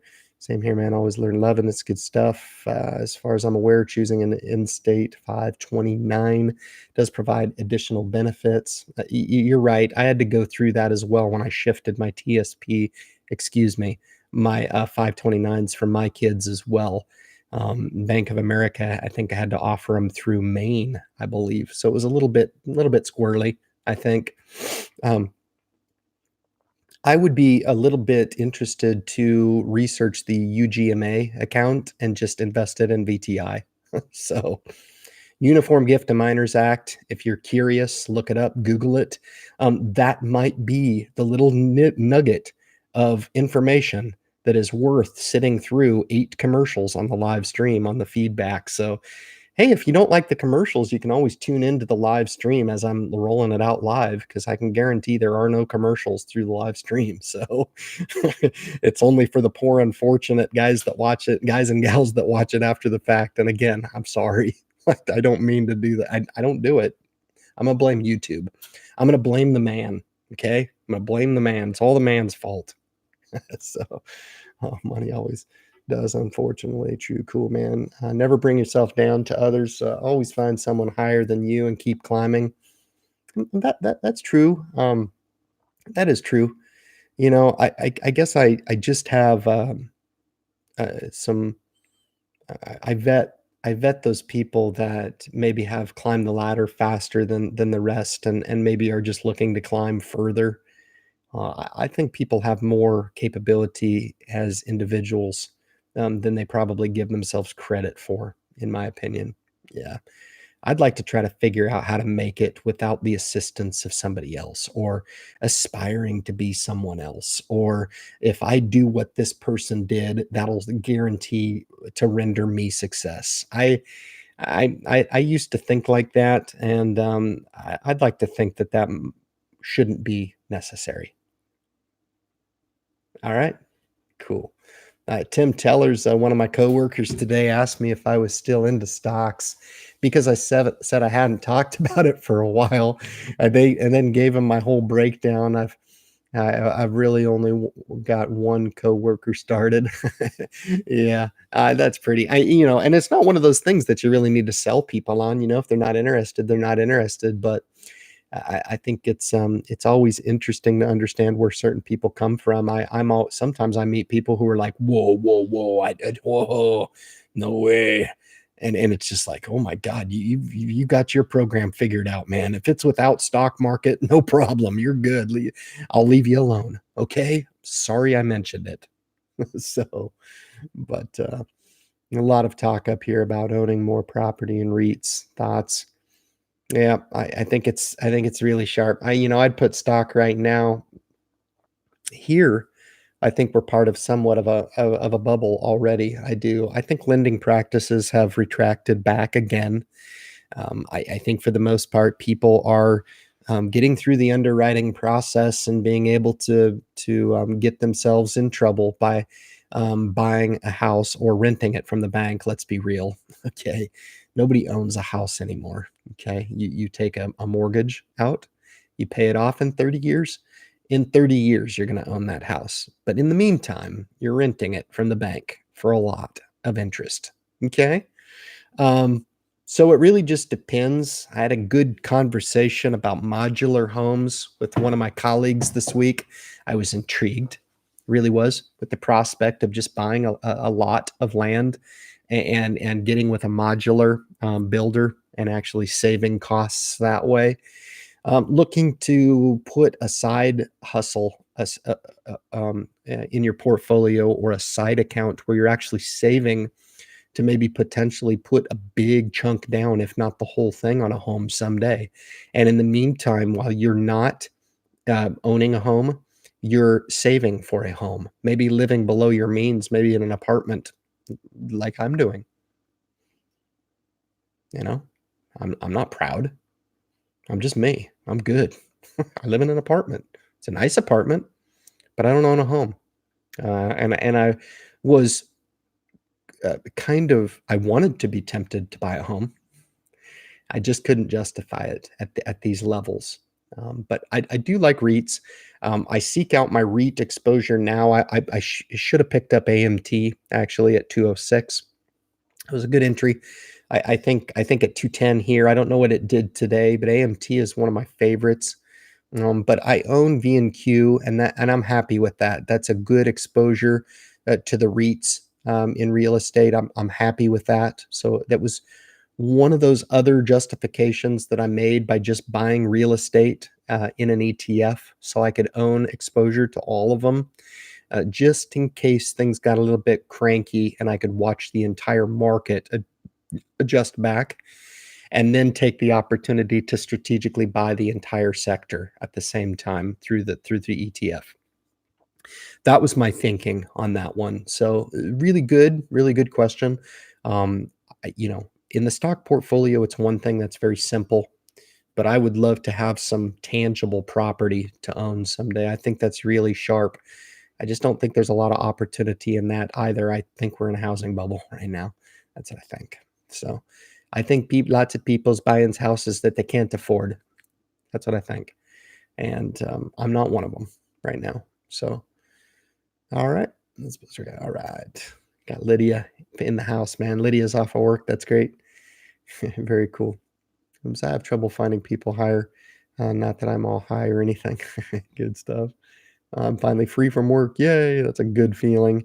Working with a fixed amount of money, I got enough to only go all in one ETF and one stock for the next 4 months. That's totally cool. I've got Matt M here, who's talking a little bit about you do what you can when you can. That's no problem. It goes along that other category of doing what you can when you can and not worrying about anything else. Do what makes sense for you. That's what it's all about. Okay. Yeah, I don't know anyone personally that invests like me. I find inspiration online, Dave. Very cool. Very good, Liddy. How are you doing? Very good. All right. I got financial investor in the house. One of a number of channel creators in here. Again, another one of my featured channels. Awesome. Says what's going on. I'm tired, brother. I'm looking at the clock here and I was able to piece together a pretty cool live stream. I do want to give one last shout out to all the channel creators who made their way in here. No doubt about it. Gen X Dividend Investor, and Jason, the J Mac Investee, Lydia, Brent with Financial Investor. Got Matt Money here in the group as well, investing. Just a ton of the guy. I've already called everybody out for sure, but I certainly do appreciate the support. This is a pretty good, I'm just the guy to do it as far as coming on to a joint community and looking to spread your word through my channel as well. I'm all about it. Okay. You definitely use it as a springboard. bring people onto your channels, check out your message. I think it's pretty awesome. Um, Matt Money says, "Congrats on 72." That's cool. I like I said, I just had a feeling about this opportunity through the live stream, and I do enjoy it. I hope you guys appreciate it. It's kind of morphed into a 2-hour product every night because I think once we get engaged in the conversation, I think it becomes kind of fun. I think that's where the real benefit comes from. To be honest with you, I say some of the coolest things at the end of the live stream anyway. It's for the hardcore people that are still in here waiting for me to say those cool things. But never know what I'm going to say because it's unscripted, baby. Like I said, you can take a look. Seriously. Yeah, man. It's all about expense ratios, eliminating trading fees and whole share only investing. Eliminate the reason why folks would invest in Robinhood or M1, and then companies like Fidelity, Schwab are reaping the expense ratio rewards. Man, that's really, really sharp, Matt. That's totally along a lot of the threads that I talk about the importance of paying attention to those things that traditionally a lot of people did not pay attention to. I would just add that the one thing that I felt like you missed there is that again, when you're with Robinhood, not having those retirement accounts, not being able to take that core Roth IRA benefit and attaching a designation over that account of being self-directed, it cannot be understated. You can take all those beautiful products that you named there with low expense ratios, great stocks that pay dividends. It's not going to do you a whole hell of a lot of good if you put a bunch of dividend stocks into a portfolio where the manager charges you for a dividend reinvestment program. No way, man. You got to keep that money. I've seen programs, man, that justify fees, financial planner fees by taking the dividend. So you're paying a financial planner for their strategic edge, that of which they're providing you none, for them to take your dividend. Let me get this straight. You take all the risk, they take your dividend, and you get to sit on the capital appreciation of a dividend payer? Bullshit. Yeah, that's crazy, man. So the idea is to remove any obligation you might have over and in a managed account, because I contend that the industry is a lot smarter than a lot of naive first-time investors, and they have found a way to put their feelers into those managed accounts that would otherwise be your government given right to tax protect that money to a cap per year, withdraw it when you're 59 and a half tax free. I just that pretty amazing. I That's pretty awesome comment. I really appreciate it. It allowed me to expand a little bit on my soapbox and really drive home the whole opportunity. Self-directed investing isn't just a cliche phrase. It's a real thing. It's a real thing where you take that designation and you make it yours. And in fact, it's yours. They'll remind you of it as well. Some brokers will tell you that they can't provide you customer service over the line because you are, in fact, your own self-directed manager. That's a bunch of crap. They'll freaking help you, man. The landscape has changed so much nowadays. The customer service line, if you don't like what you hear, ask them. Ask them if they have a self-directed community or self-directed customer service that will be willing to help you. If they're not, you're welcome on the Independent Investor channel anytime, man. I'll help anybody, anytime, anywhere. I've spent the last 8 years as a self-directed investor doing nothing other than helping myself. Started the channel 3 years ago to help everybody else because I felt like more people needed to know. And I still contend that I'm right. All right. Good stuff. Put it to work for yourself. Yes, Ryan. Yes. Yes. I love it. Happy Friday. I'm getting to the end of the live stream here, guys. I got about a few more minutes, and I'm going to spend the last few minutes cruising through here. Got a shout out to my boy at 1 hour and 48 minutes, Ernest Mikami, who is my party director. He is my event planner and coordinator. He is the rock, the cornerstone of the Independent Investor channel, no doubt about it. His name is Mikami, and he says, hello. He is a man of many words, but he has helped me immensely. And shout out to you, my friend. Thank you for coming on. I really appreciate it. Good stuff. Same. I get word vomit when it comes to stocks. You let it flow. I think you should take me up on that opportunity to do a live stream. You said you don't like being in front of the camera. I find that hard to believe. I would be so gentle. I think it would be a lot of fun if me and you could get together. I really do. I think it would be really a lot of fun to do a live stream. That olive branch is uh, infinite. It's always extended to you, and when you're ready, you can take it up and we can roll. No doubt. That's good stuff. We picked up 56 shares of GIS at the low 30s. Rock on. That's a good entry, man. That's really superb. That's awesome. I remember when it was down there. That's right. Your Roku just seems to get bigger and bigger. That's right. Don't forget Kellogg's. 100% agreed. I was looking at Kellogg's actually when I was looking at General Mills. Actually, I was looking at Kellogg's and I was looking at a couple others as well. Can't bring it right off the cuff right now, guys. I do apologize for that. But yeah, Kellogg's was in the discussion. I think Kellogg's again is just one of those that you could buy and hold forever. Certainly, yeah, it's a really really good food offer. Mondelez is probably one of my favorites that I don't own right now. I've owned it in the past and made some good money. Right now, Kraft Heinz again taking another stab at Kraft Heinz. Why not?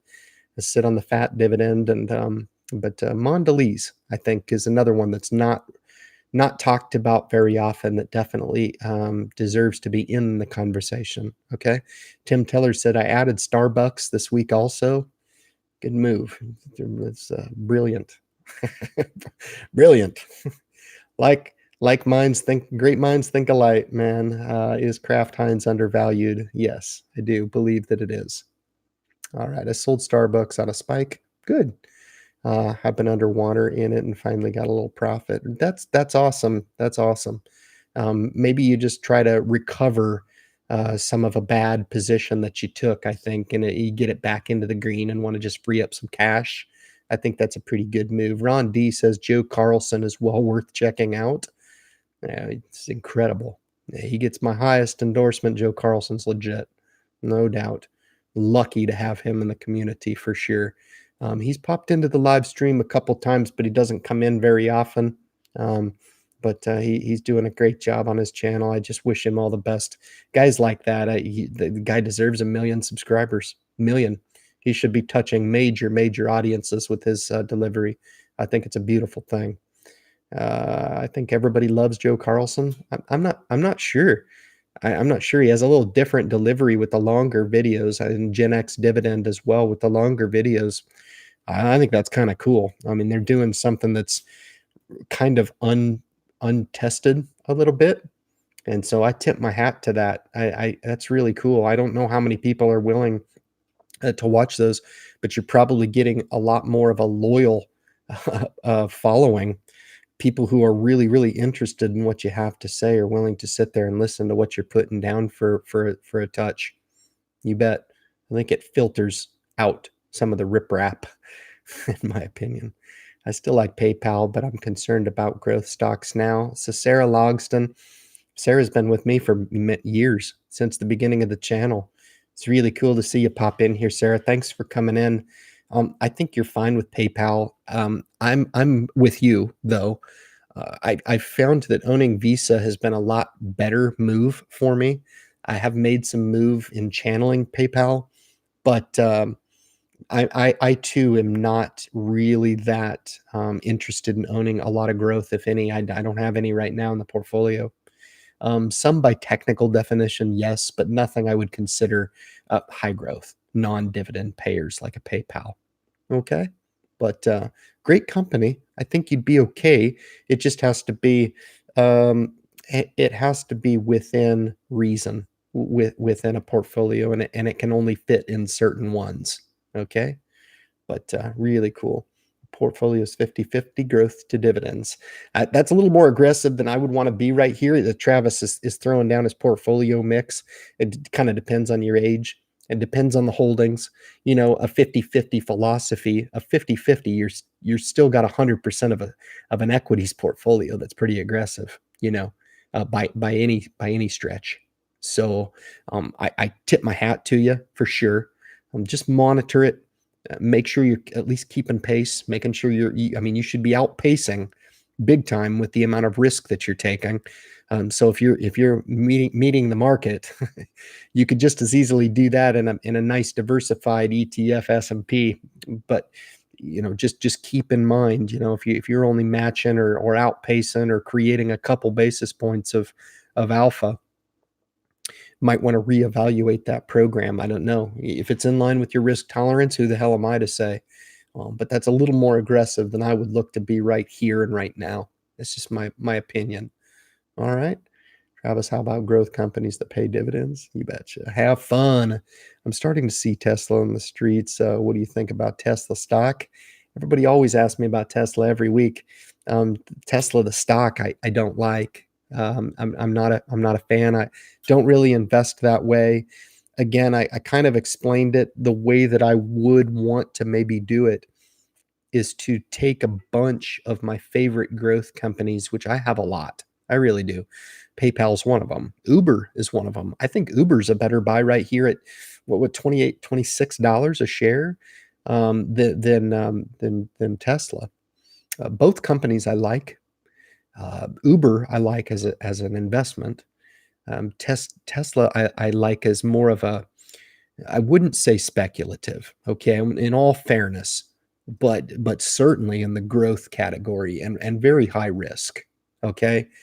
And if you're willing to take on that risk, you could be rewarded as well.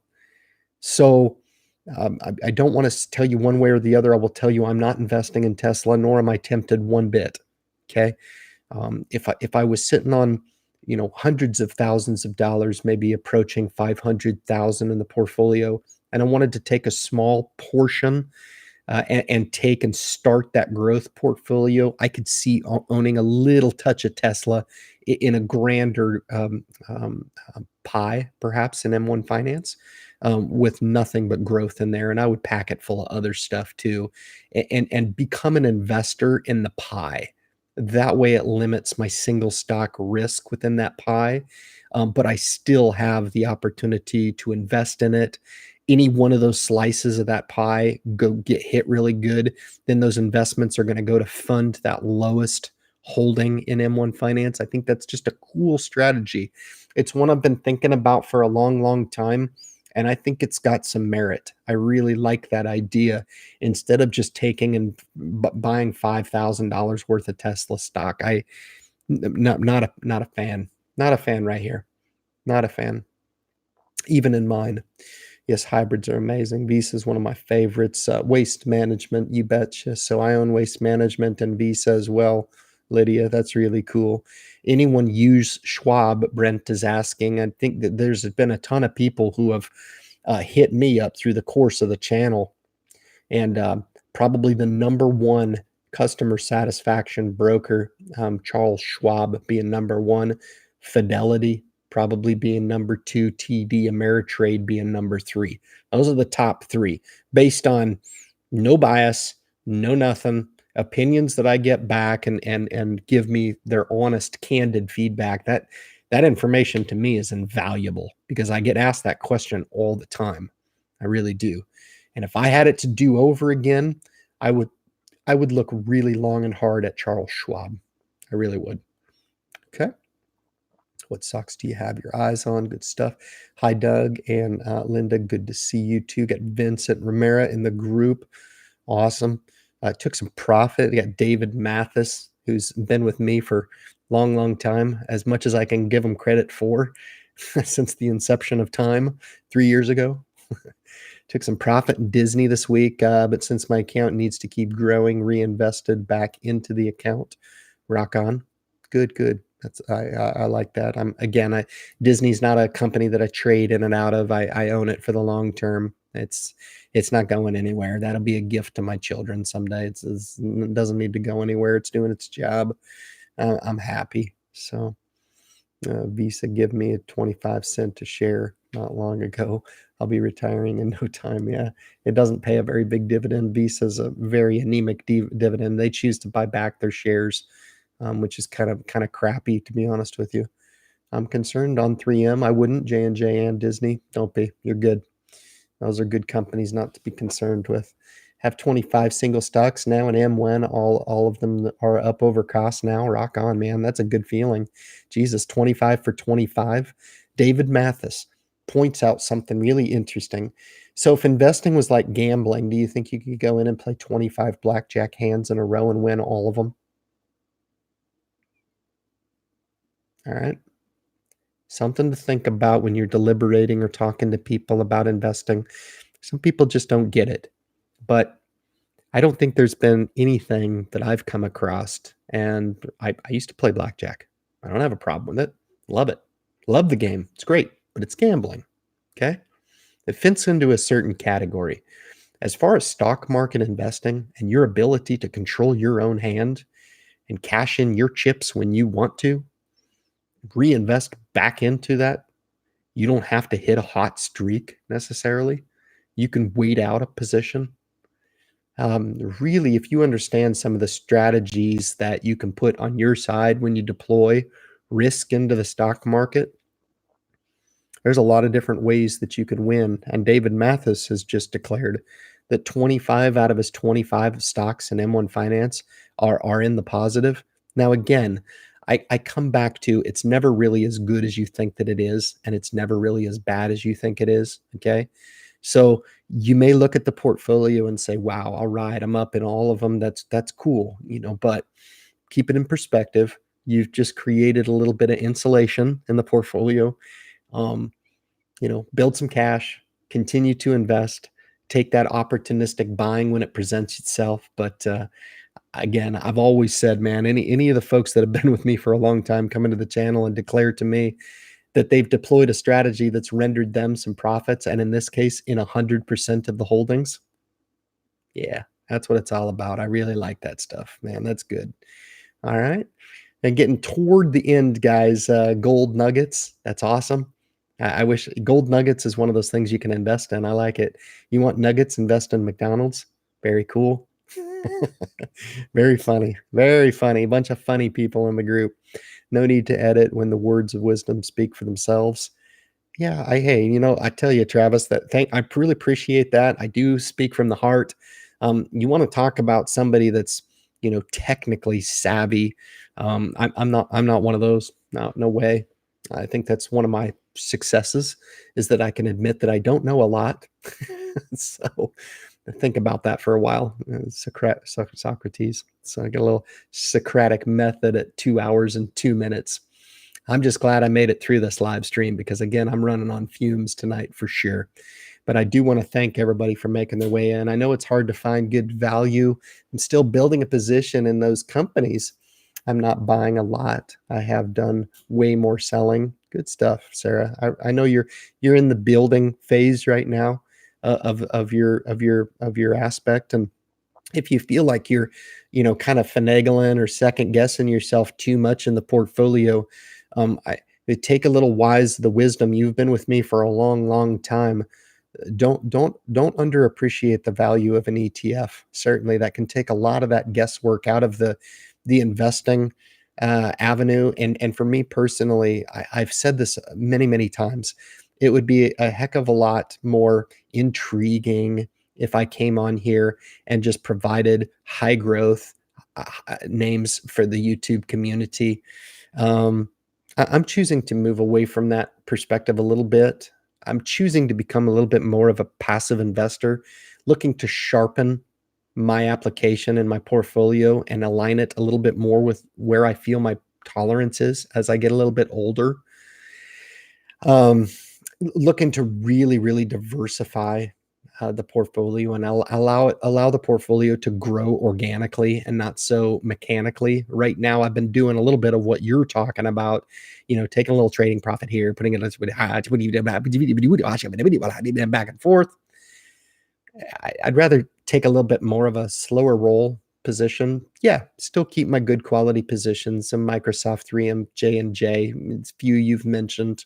McDonald's have been mentioned in the queue tonight. I've offered quite a few myself. Looking to hold those long positions, I'm fine with. but strengthen my base, I think, for sure, in the portfolio. And perhaps maybe there's a card there from my playbook that you can deploy if you haven't already. Help you a little bit, keep a little bit of stability in the portfolio while you're trading some of those cornerstones in and out, etc. Might help you a little bit. All right, one and only. I've been thinking of putting more in McDonald's. I did. I doubled up my position last week. I'm good. Position I've always wanted to own. I'm super stoked to own it.